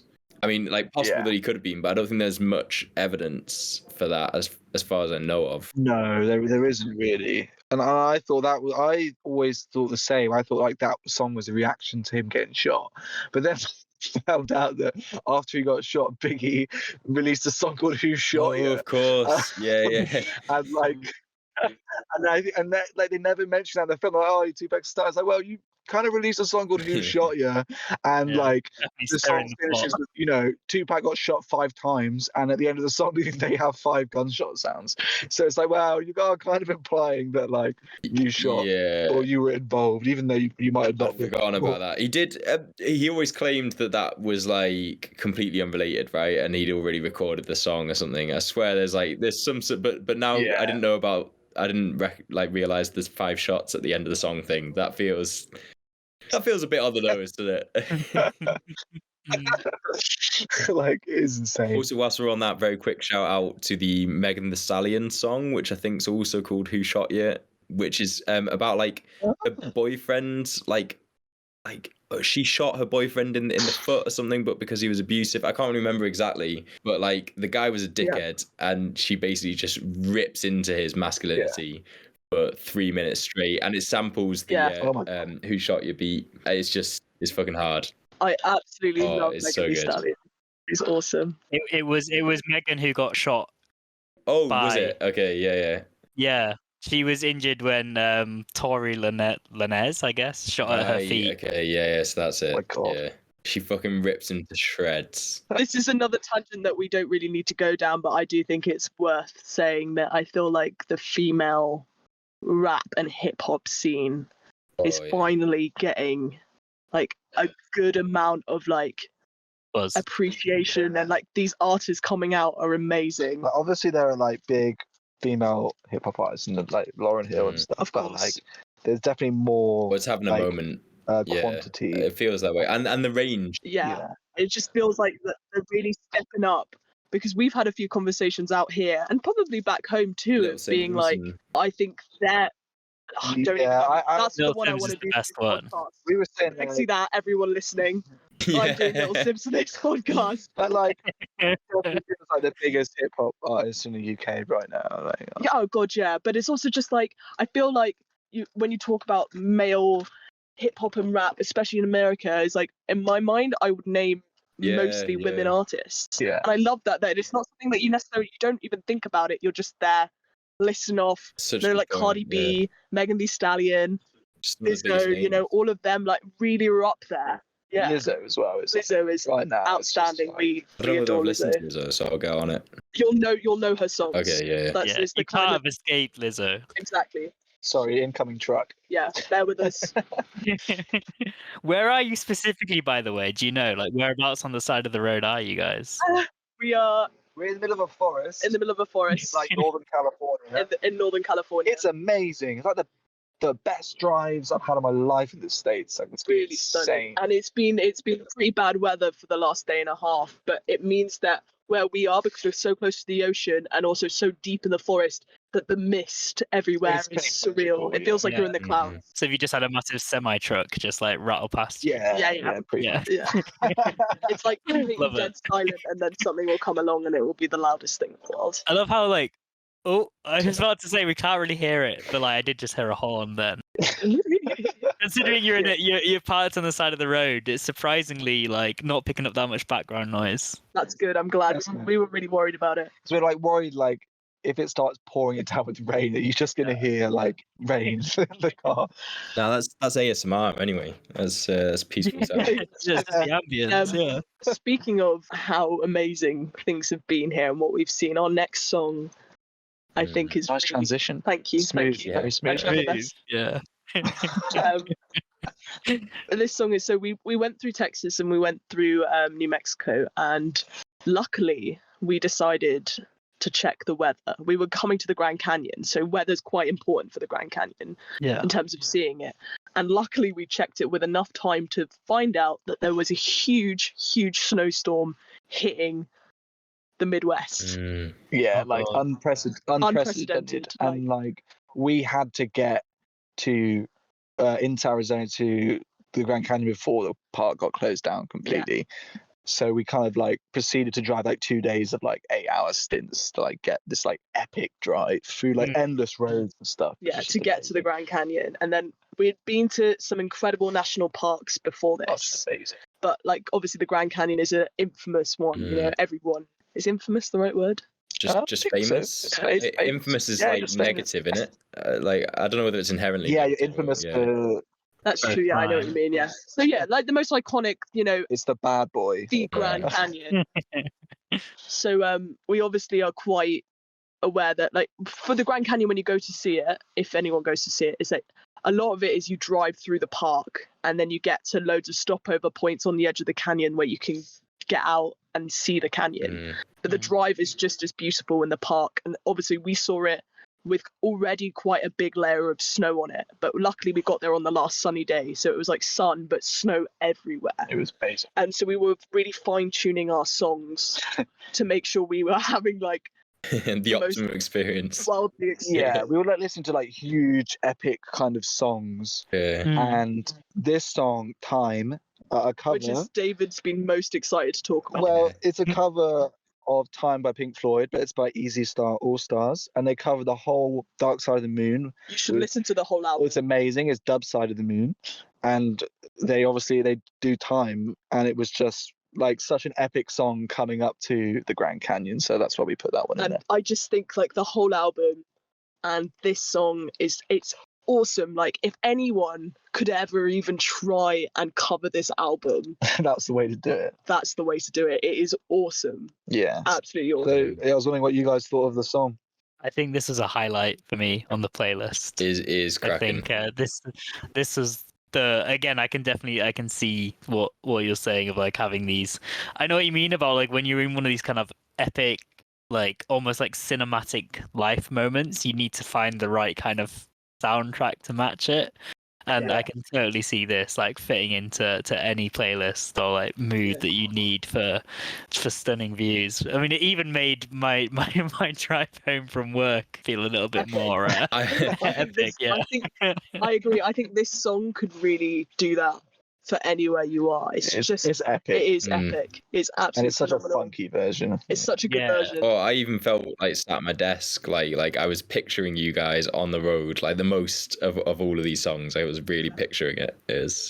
We then proceeded to like later on that day, I think, play the whole album through, and they do it as brilliantly as Pink Floyd do it in their album, as like this big epic, like you're watching like almost an opera, you know? Yeah, and you know, we were talking about covers the other day as well, and like bad covers are really shit because they make you like think, oh, the original song's so much better. Yeah. It's like a shit song is a shit song. You change the song, but bad covers are really annoying. It's like when you get a really good cover that's like different. It's really cool. I feel like covers should be that they take the song and make something new out of it. Yeah, otherwise it's Not just fucking grabbing an acoustic guitar with your whiny voice and singing a song. Yeah. Got some grievances there, Charlie. Yeah, I do have some grievances there. I think I can't remember what song we were listening to. But it just wasn't as good. It was a cover, but it was like a really annoying acoustic cover, and we were like, man, the original's so much better.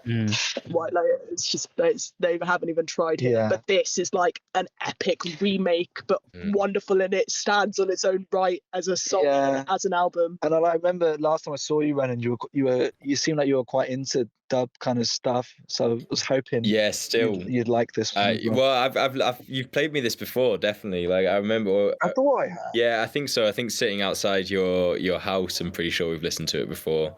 Maybe last summer, whenever we were last there. Yeah, something like that. But yeah, I mean, I still really love my dub. Alex has really got into all his dub and stuff. So if Alex is listening, you should have a listen to this. Both my parents would love this, I think. Like honestly, I feel like this is, if we have to all give a recommendation, then as like a takeaway, this feels like a worthwhile. I would pick this song, I think. Yeah.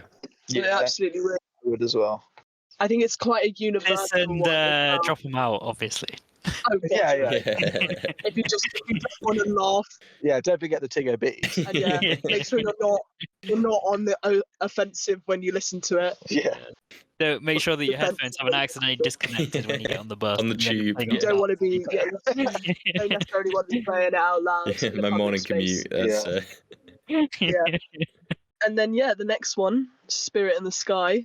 Who's it by? Know him something? I don't know the name of the original guy. Norman Greenbaum or That's it. That's the one. This is less about the song, more about the story. We thought the song was actually really perfect for the story, and we have played it quite a lot as like, a classic rock road trippy song. Kind of happy vibes kind of thing. So we saw the Grand Canyon, and then we knew the snowstorm was coming, so we had to get an Airbnb to kind of hide out for a few days from the storm.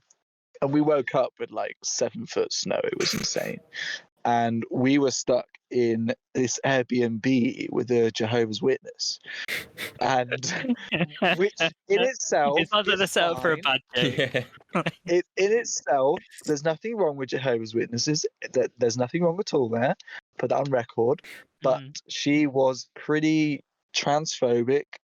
Ooh. She was pretty homophobic. Oh. And we were kind of like, oh, how long are we going to be stuck in this Airbnb? We could have been stuck in there for like a week. No idea. You know, I don't know if you guys have ever seen the Stephen King, the film Misery. Nah. But it was kind of like that, where you're stuck in the snow with a psychopath. And she looked like Kathy Bates, the woman that plays the character in the film. So it was kind of terrifying. So I think coming out of that, when we finally broke free, Charlie put this song on.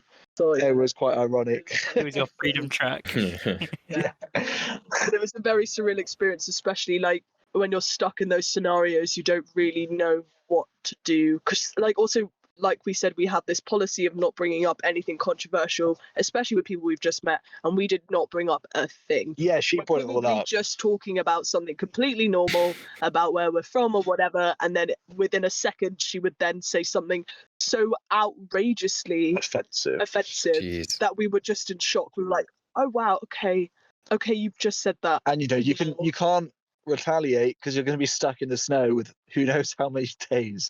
So you're kind of like, Also, when it's someone that brings up their opinion like that, it's almost like they're setting you up for a trap. They're fishing. Yeah, they are fishing It for it. really felt like that. It really did. And we gave her no bait. We were like, get us the hell out of here and away from scary, horrible woman, please to God. So, you put this song on, Spirit in the Sky, and it was kind of ironic after listening to what the things she was saying, and it was kind of a weird free moment. Relief escaping that scenario. Absolutely. How was really quickly, was it scary at all, the snowstorm, as in aside from the scary woman? Was it? We realized that if we were decided to sleep in our car like we have been, we could have well been in a lot of scary Our car got frozen in the next morning in the Airbnb. We couldn't open the doors, and they would literally, we were shoveling snow outside in the day for like hours in the driveway, purely because A, we needed to, and B, it meant we could spend time away from Kathy Bates. So it was, it did get pretty sketchy at some point. Cold is one of these things that people always underestimate. Everyone's always like, there's like, well, it's well renowned, like people are scared of the dark, and people, but like the dark can't hurt you, the cold can. You always think that you'll be able to cope with it better, and then when you experience real cold, you can get into trouble real quick. It really was, and it felt like we were so excited by it. And the woman who owned the Airbnb, she came by in the morning. She was this amazing woman who helped, was shoveling with us all day. But she thought we were mad because she was like, you guys really don't have to do this. And we were like, no, this is so much fun. We were like, we've never seen this much snow before. We were there like the classic British people, like this. It was incredible, the amount. So some piles of snow were like twice the height of you. It felt like it was huge. It does link quite nicely onto the next song, Make Your Own Kind of Music by Cass Elliot. It was quite funny because we went to Zion once we got out of the snow, and it was covered in snow, and it was amazing. And then that night we had to find somewhere to park up and camp. And we took off one of these like dirt roads into the middle of nowhere. I've driven a lot on quite a bit of snow on this far, and it like on this trip so far, and it's quite sketchy. But it's fine if there's like tire tracks. And we went off this dirt track, and there was snow, but tire tracks. Was like, okay, snow on either side of the car, but we're fine. And it started going uphill up this windy cliff. Narrow. It got narrower and narrower, and then all of a sudden the tire tracks disappeared, and it was just snow on the edge of a cliff. And I wasn't looking forward to going up any further, so I had to do like the sketchiest U-turn of my life, where if I was getting stuck in the snow revving, and had to like reverse out towards the cliff. And I was out of the car, stood on the edge of the cliff, Yeah, making sure he didn't drive off it. you know, Oh God. and we kind of managed to escape and find somewhere safe, but it was in this hysteria that this song was playing, and there's this like hilarious video, another video on TikTok where this song's playing, and it's like It's from the new movie with Nicolas Cage. playing himself. Oh, yeah. And in the passenger seat, this song's playing, and Nick Cage is like, does this dry look to Pedro Pascal where it's like, your friends when they see your dumbass driving, and then the face is just like Pedro Pascal like smiling like a maniac, and it was kind of like that. Like Charlie was like in like slight shock, and I was like in delirious with this song playing as we like drove away from an almost death-like experience, which is pretty funny.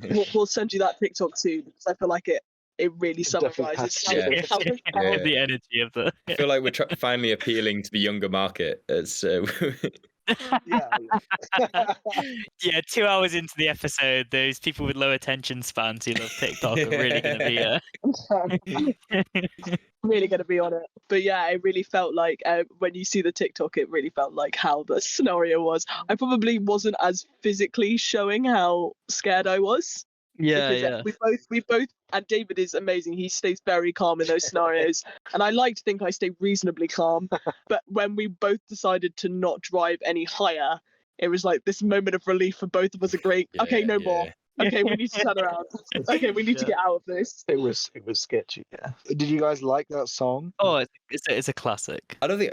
It's a lovely I don't song. think I'd ever heard it before, but yeah, Really? I don't think so. I feel like it's been in like movies and stuff. Yeah. Like I feel like I've never like actively sought it out, but I was like, yeah, I know this one, and it is like, it's. I wasn't expecting it to be associated with a near-death experience. I thought it was going to be more kind of wholesome, like, oh, you know, when we were just making our own way through America, we're just going to the beat of our own drum, making our own kind of music, not following any rules. It's like, no, you're just in a hectic, stressful snow experience. But it works for that as well, because it could be quite. I can see it being that kind of very surreal, like having that blasting out.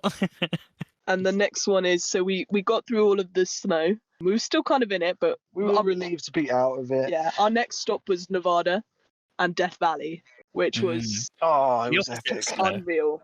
Unreal. You know, just like one of the greatest roads I've driven on in my life. Like, it was insane. My parents have done Death Valley, and I think they had a similar take. Yeah. Would recommend. It's, Definitely only recommend not in the summer. Not in the summer. Not in the 'Cause our summer. Fred, I don't think knows about this podcast, but we'll get him to start listening to it. But we were speaking to him on the phone, and he said he's done it before, but when he did it, it was 50 degrees.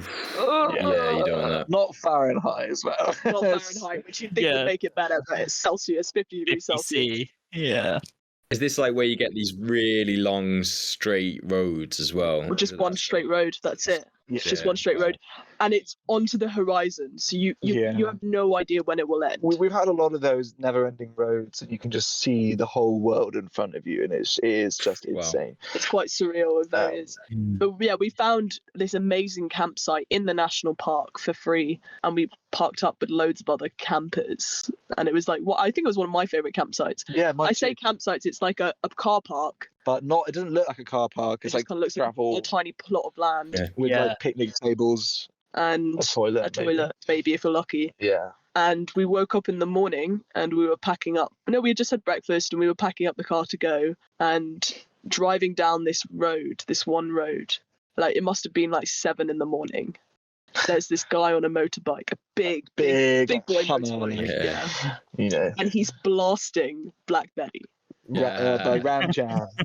Amazing. And you know, And David loves this song. I love this song. And it was just like this perfect moment of like, wow, this guy's having the best. Yeah, what a morning, like driving down Death Valley, listening to Ram Jam. So we're like, we gotta whack this on when we get on the road. So we slapped on Black Betty, singing to the top of our voices, driving through Death Valley, and it was just epic. It was just epic. It's a really good song. If people haven't heard it, it's a really good song for like, I feel like if you need to get hyped up for something, Definitely. Yeah. or like you're going somewhere and you're excited to get there, like put that on and you're there. You're like, let's do this, you It's a know. bop. It's exciting. And it was like also the ultimate classic road trip rock, which we haven't had much of yet. So it was great to like put that on. I was surprised by it because I think I must have heard this before. It sounds so familiar, but like when I was listening to it, for some reason I thought it was like some kind of more modern. Do you know like when you get like all the big beat stuff like Fatboy Slim, and often they take like quite rocky samples and sort of chop it up a bit.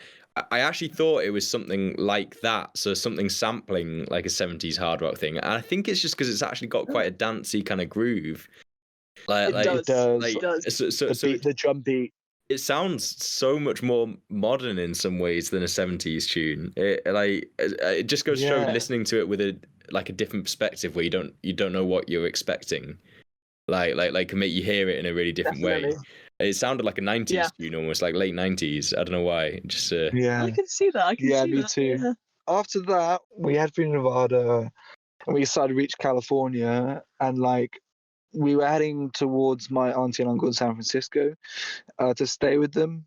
And I think like by this point we're less in like rural places and starting to reach like kind of modern urban places. Like for me, I found like when I live in a city, I'm listening, or when I live in the countryside, I listen to like loads of country music kind of stuff. And then when I live in urban areas, I'm always listening to like either jazz or hip hop. And like for me, the next song, even though it's like from a New York rapper, BKNY by Fat Tony, was such a tune. Like coming in through like California urban spaces, and getting really excited about being like in the Golden State. That was like, I think why we put that song in. And you know, we were listening to it and we got the BART into San Francisco, like going to Chinatown and seeing all these big buildings and voice crack. And it was amazing food, and you know, getting excited about being West Coast. Yeah, and being in like a place that is so iconic for its looks, San Francisco. I feel like really kind of put this all together. Urban space kind of thing. So I don't know what you guys thought about the song. It is funny how like the setting that you find yourself in can completely dictate the kind of music you listen to. Absolutely. Definitely. I don't think I've ever really. I think it's always something that you're subconsciously aware of, but like I don't think I've ever like actively thought about it. But like think about it now, I think I'd be definitely on that same kind of energy where like when I'm in the countryside, I'd be listening to more like folksy stuff. You know, knowing me, I'd probably put Fleet Foxes on if I was out in the wilderness. And then definitely seeing that transition to kind of like hip hop and jazz are just both great go-tos for city life, just capturing that kind of busyness and vibrance and that culture really like coming to life. Yeah, it also kind of captures the difference between like natural light and like I don't know, like artificial light, neon light, and the city light. Yeah. And you know, like natural acoustic instruments as opposed to like more produced music in urban spaces kind of fits better. Yeah, there's a sort of industrial element to well, I guess especially hip hop, just because it's kind of like made to be blasted out of speakers, isn't it? I suppose. Yeah. And obviously everything's representative of the environment that it was born out of. So like the majority of hip hop comes from like people living in cities. The majority of jazz comes from people living in cities, whereas the majority of like folk and country come from people out on farms and in the middle of bumfuck nowhere. So I guess it is just like it's where they take their inspiration of you just the way you just channel the way that the environment makes you feel. And 100%. For whatever reason, the deep south can make some people feel like thinking about big old biddies. They just love their boots out there. What was it that made you pick a New York artist for San Francisco? Well, it wasn't anything to do with where the artist was from. It was more just the sound of the song itself. David found this song, I think, on his Discover Weekly like a couple of weeks ago. Okay. And it was like, I think because it was like quite an uplifting hip hop thing, and it was exciting to listen to that in, like I was saying, in the urban space. And we really have found a lot of music that way. Like, I found a few artists now that are a bit more like, I mean, they're London or English based, but that like really kind of carry this vibe, and it's so nice to. Do you know when you haven't listened to like new songs in a genre for a while, and then you suddenly tap into something and you find loads. Doesn't matter Yeah. where it's Yeah. from or who It's it is. such a It's good new and feeling. it's fresh. Yeah. Yeah, exactly that. You listen to it over and over again, kind of thing, because like, we were stuck on like kind of country, rurally music a Getting kind lot. of, too much of it. So we were, and it also being in the same kind of Locations. yeah, like it was incredible. But New Mexico, Arizona, Utah was like this kind of. We had amazing forests as well and lakes, but so much Expansive like desert. deserty kind Yeah. of expanses, like so it was cool to reach this new space and Absolutely. kind of new kind of music Mm. that encapsulated that. And then our final song, I think. Yeah, the last song is by Michael Marshall. It's called San Francisco. It's a cover of a classic. Yeah. And the cover is actually from a film called Last Black Man in San Francisco. And it's an amazing film, and it's about gentrification in San Francisco, but also talks about like the love of the city. And this song, San Francisco, was playing as we were driving over the Bay Bridge. Wow. Like Oh wow. it was really like the hairs stood up in my arms, and like Had you timed it? Had you purposely cued it? I asked Charlie, I said, "Oh, Nice. could you please put this on as we drive Yeah, over the Bay?" yeah, It wasn't yeah. natural. It was a forced moment, but it was Yeah. amazing, I mean, it's like deciding to put like a wonderful garnish with a dish, isn't it? Yeah, and like Yeah. all these huge buildings, and then like the sea on either side of the bridge, and like you can see the Golden Gate in the distance, and like I'm driving it, and it's like, and then this song playing, which is just sings about San Francisco. Like it's just an epic moment, and it was like such a good way to end, especially the playlist, and then like our trip from South of Chile to San Francisco. Yeah. Yeah. And obviously, like, where we've literally only in the last day and a half left that area. Yeah, we were there for a long time. We were there for a long time. It was fantastic. I mean, there's so much to see in San Francisco, like these amazing galleries, the Young, and is it the MoMA? The MoMA, yeah. The MoMA, then Chinatown, the Golden Gate Bridge we drove over. Like, It's a really awesome city, and I would recommend it to a lot of people. it's funny, we listened to, sorry to betray you guys, other podcasts as well. And Oh we were listening to this Smartless one by Jason Bateman, and they had Ricky Gervais on. So then we're like, okay, let's listen to the Ricky Gervais show because it's hilarious, and we needed a break for some music. So like we had San Francisco playing over the Bay Bridge, and then when we came over the Golden Gate Bridge, we had Carl Pilkington and Ricky Gervais just talking shit, and it was such a funny thing. Like I think if I met Ricky Gervais, I'd love to just tell him like we were just listening to you chatting shit with Carl Pilkington as we drove over the Golden Gate Bridge. Amazing. Have you guys listened to that podcast? It's so good, but it's hard to find anywhere, It's isn't so it? Like funny. you have to get. It's on Spotify. Is it? Oh, It's so funny. I'm gonna get on that. We've listened to probably since then about 10 or 11 of the episodes. Maybe, yeah. And we will literally be in the car crying. It's just Yeah. Crying with laughter. absolutely hysterical. It's so good. It's so One of funny. those ones that's almost dangerous to have on in the car because you can't actually see the road in front of you and you're You're freezing. crying with laughter. No, Yeah. genuinely, at one point I had to like slow down because I was like crying, like with laughter, and I had to like wipe tears. Like, oh wait, I'm driving here. I need to concentrate. Yeah, but it's gold dust, that podcast. Yeah. It's like the OG, isn't it? Yeah. It's Yeah. 2009, you know? Yeah, earlier than that as well, I think, and like, but it was just a funny point because it was like listening to the epic San Francisco song and then listening to Ricky Gervais. Yeah. The best of both worlds. I'm so glad like San Francisco was like amazing as well. I think of all the places in America, or certainly of all the cities, that's the one that I most want to It's do. the one I wanna someday. see. Yeah, and It's really beautiful. and all that landscape Really around beautiful. there as well. Yeah. I mean, the forest. Oh yeah. There's one that you can do that's so easy that we did, where you just park up by the Golden Gate Bridge before you drive over it, and you end up on this trail, and it's just the park next to it, but it's like, Get a view of the Golden Gate Bridge the whole time. but you're in the forest. It's like Yeah. this surreal thing that you're in the heart of a city, a huge city, and then suddenly, bam, you're like in the forest. Do they and get- it's Yeah. stunning. Do they get redwoods there as well? Have you seen any redwoods yet? Yeah, Yeah. they do. Oh, Redwoods. We wow. saw redwoods yesterday, actually. Wow. Yeah, we drove through Redwoods today. Yeah, we did.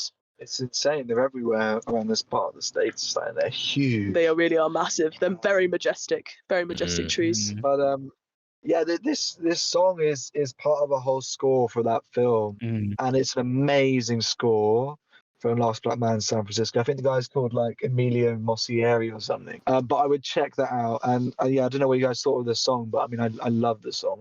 I thought it was a beautiful way to close It out. was, I think yeah. you nailed your the same way that like when an artist puts together an album and everything is like a good album, everything's put together in like you know the opener and the closer are very purposeful, and then like everything in between is as well. I thought you chose a fantastic way to open the playlist, and I thought San Francisco was a great way to kind of to bring it to a close as well, because it did feel like going on this journey with you guys. Really like yeah. I mean, admittedly, when we were listening, like it's been really lovely to hear like all the stories that like fill in the gaps, and it's added so much more to it. But even when I was just like listening to it without the stories, I was there like just imagining what the stories could be. And to be honest, a lot of it was just imagining the drive, like listening to these songs while driving. Yeah.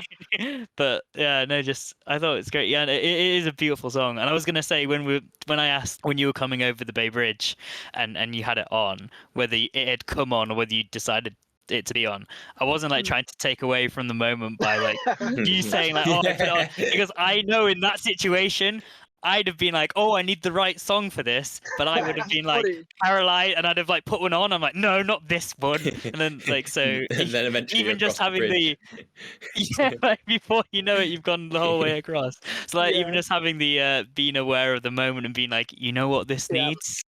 San Francisco. It was perfect. It was absolutely perfect. And also after that for you, Ronan, we listened to Jack Kerouac's October in the Railroad Earth about San Francisco, a spoken word poem as we drove through San Francisco, like the late afternoon turning evening. Perfect. Oh, that's I was going to ask whether you'd had a chance to listen to that. That's what I want to just drive through the streets of San Francisco with that song on. I mentioned to you, Charlie. You don't want to drive through the streets of San Francisco, my friend. It's okay. You were okay. I'll stroll through them then with earphones in. I would say the only bad thing is this just you can't get anywhere that fast. Yeah, I get a lot of road rage driving in cities. You've got massive road rage. No, it's not like bad road rage. Just people don't indicate, and it's like every other word was indicate, indicate. You know, it's a very easy thing to do. I also started reading Dharma Bums by Kerouac literally just as you guys arrived in San Francisco, like and just pure coincidence. Nice. And I've been thinking of you guys because it's all about life in the city, but then also life out climbing mountains and whatnot. So I've just been I've been picturing all of that like Californian landscape. Yeah. And thinking of you both. Oh, what's that one called? Something Bums. Dharma Bums. It's fantastic. So it's also like all about him and like a few people getting really into Buddhism.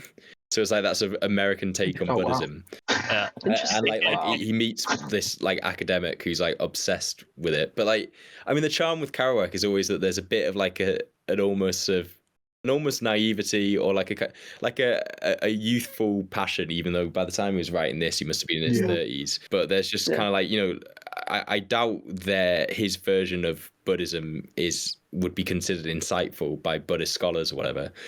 But there's a more human, personal element to it that is just so.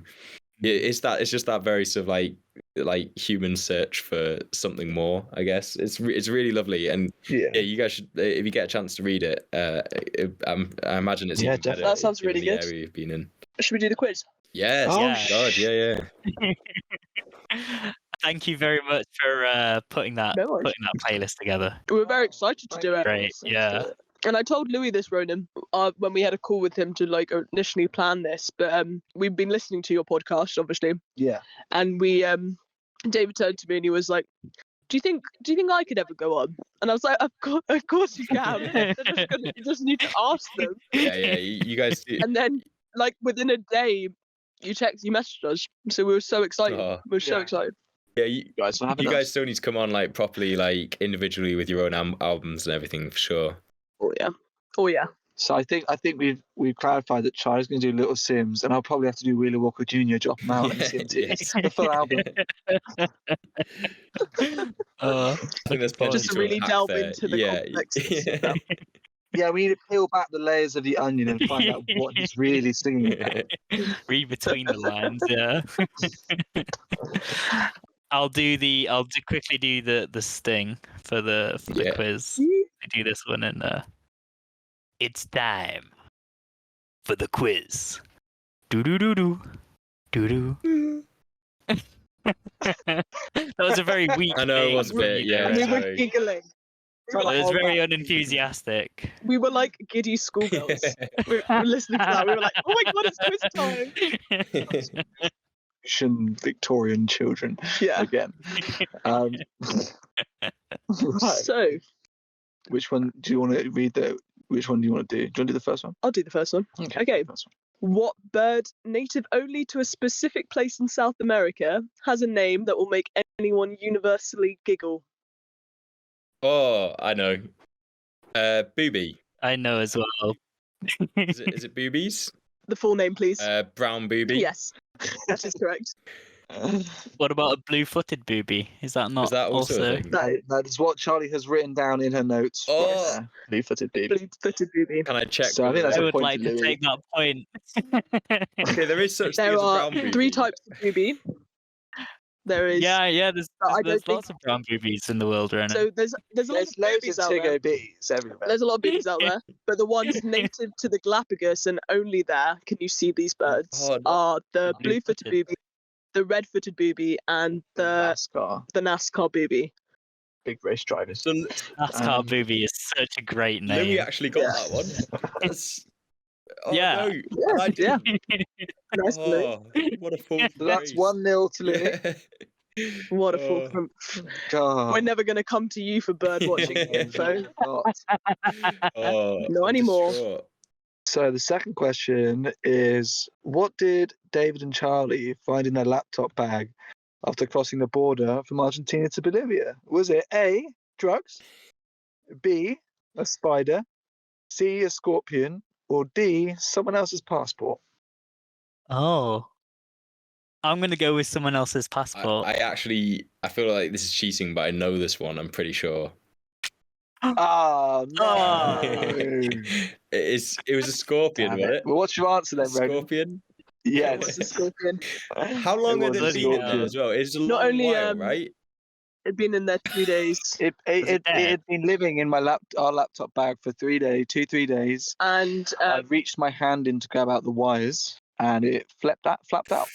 luckily he didn't get stung because we found out it's actually an incredibly dangerous and venomous species that's native to Brazil, but sometimes wanders into Argentina. That's insane. Yeah, Bloody hell. and they go on a little backpacking trip across borders. I had some fun. It hid in our room for a night and slept in bed with us without us realizing. Oh. Yeah, I asked the woman that worked there if they're indigenous or local to Bolivia, and she said no. So I thought, okay, not only do we have to deal with a very venomous scorpion, we have to deal with the fact that we brought a foreign species into the country.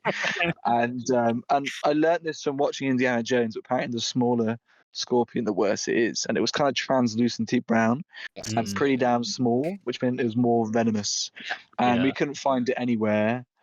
And then I woke up the next morning, took off the duvet, and it'd been in bed with us all night, having a little Oh, lovely. snuggle. Quite Really a nice. friendly- Little snuggle yeah, there. friendly Really nice. scorpion. Three Made a whiskies. friend. Yeah, we made friend. We made friend. The third one is, you might not have heard of the band before, but there's a pop band called Los Campesinos. They do the song You, Me, Dancing. And It used to be in a lot of beer adverts. that song. yeah, I think they're in the Budweiser advert.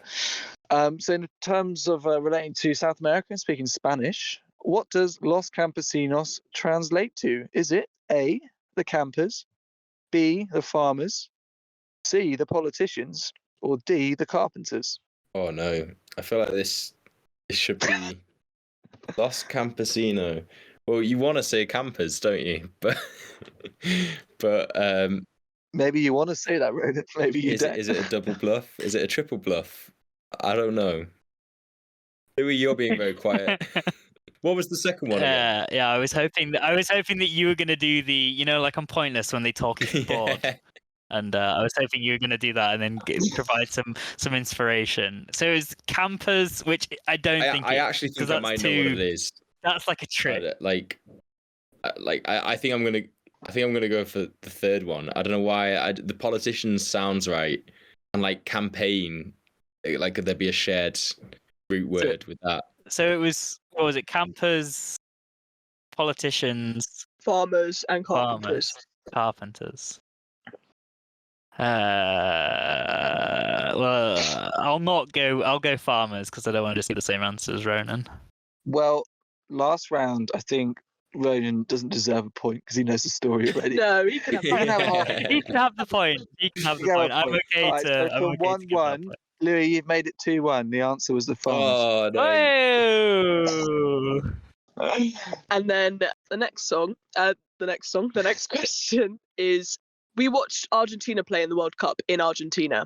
Amazing Oh. experience. It was insane. Argentina Yeah. I think it was talked about this, but the fans and the club alike, The team. sang a song, famous Mm. Argentina football song. Was it about A, the triumph of Argentina, B, the English, C, the Falklands, or D, all of the above? All of the above. I'm just gonna say just the Falklands, but Ronan? yeah, maybe all of the above. Yeah, both of you get a point. It was all of the above, and incredibly uncomfortable for us in some scenarios. They Being the only hate us. Oh, they They- hate us. They and, hate us, you know, and I feel like we don't really think about them that much. No, we don't. Biggest insult. Apart from me. I think we hate the French more. Yeah. Like Yeah, I was trying to definitely. make this point during the final. I was like, well, we don't really want to, like historical rivals speaking. Neither of them are really like the team we want Yeah. to win. But everyone's like, Definitely. no, you got to support Argentina because France are they're the Yeah. French, and you're like, but no one in everyone in Argentina hates us, like Yeah. with the passion. You know, like, They're- at least it's the an amazing French, country and we just amazing have this kind people. of like bro rivalry with France. Yeah. Like I mean, Argentinians do south- not like us.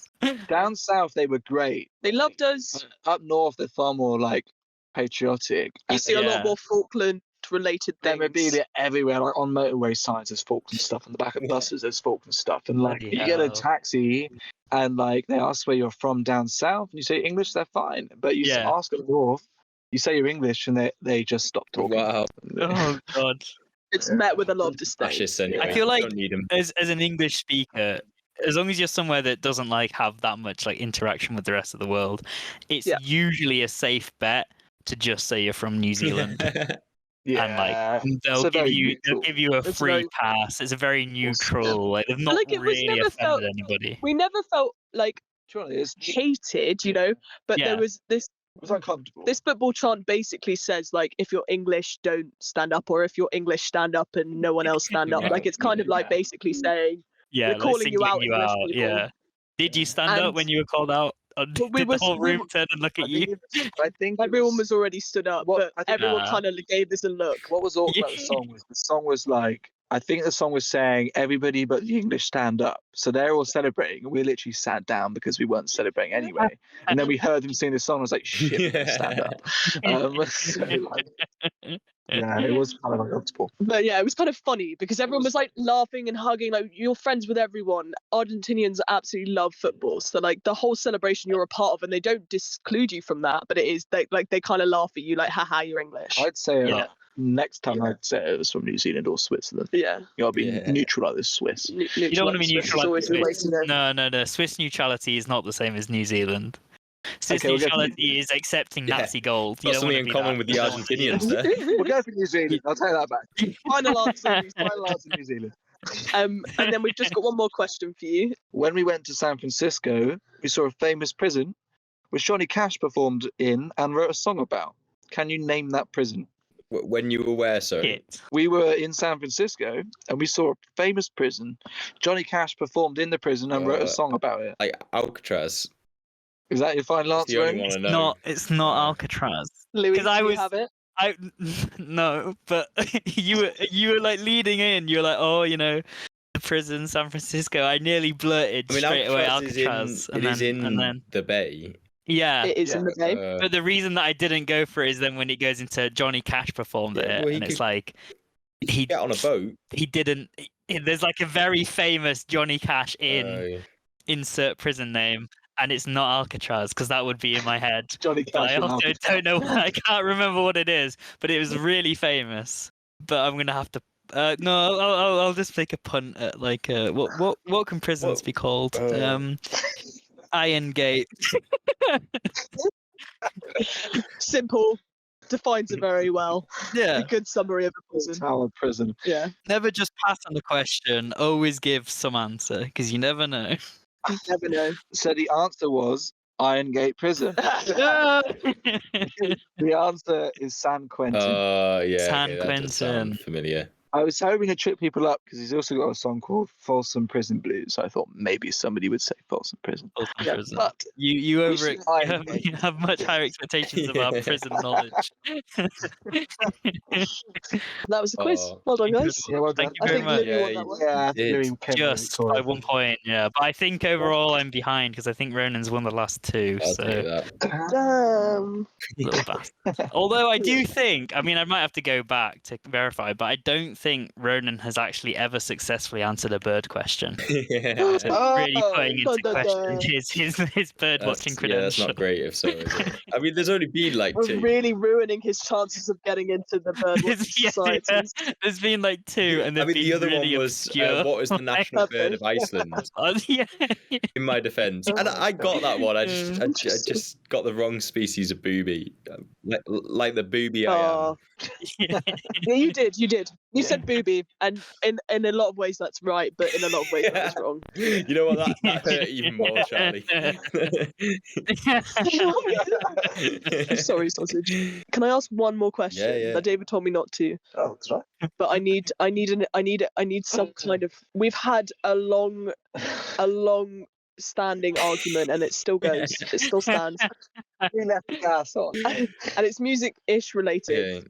But I would love to know your thoughts, and then if anyone messages you that listens to this, their thoughts. Yes.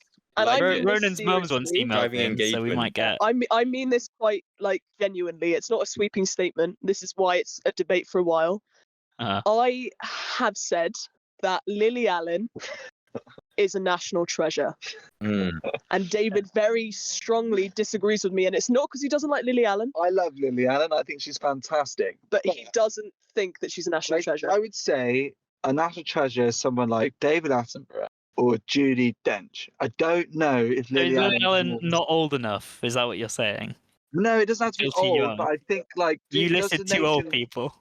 Does the nation commonly talk about Lily Allen as a hero? But you also said, does the whole nation know Lily Allen? No, Which I know. I agree. The whole nation they also do. knows, like, probably a footballer, or doesn't make him a national treasure. Like, I just think, do the whole nation love Lily Allen? Maybe We're getting into maybe like not as much. we're getting into the metaphysics of what a national treasure is here, really, are we? I'm going to give Yeah. my. But would you agree or not agree? I think maybe not, but I'm going to give my 2 pence here. Like, I think that age is a part of national treasure. If only, Yeah. It's what you've if done only over your because life, you know? there's like often they've got to have been in the public eye for a certain amount of time, and so it's that continued presence across generations often that creates Yep. that national treasure element. Lily Allen, I could imagine, like our generation and like maybe the like generation above us, pretty firmly established. Just like we need to get a bit older, and like the generations need to kind of move on in their little cycle.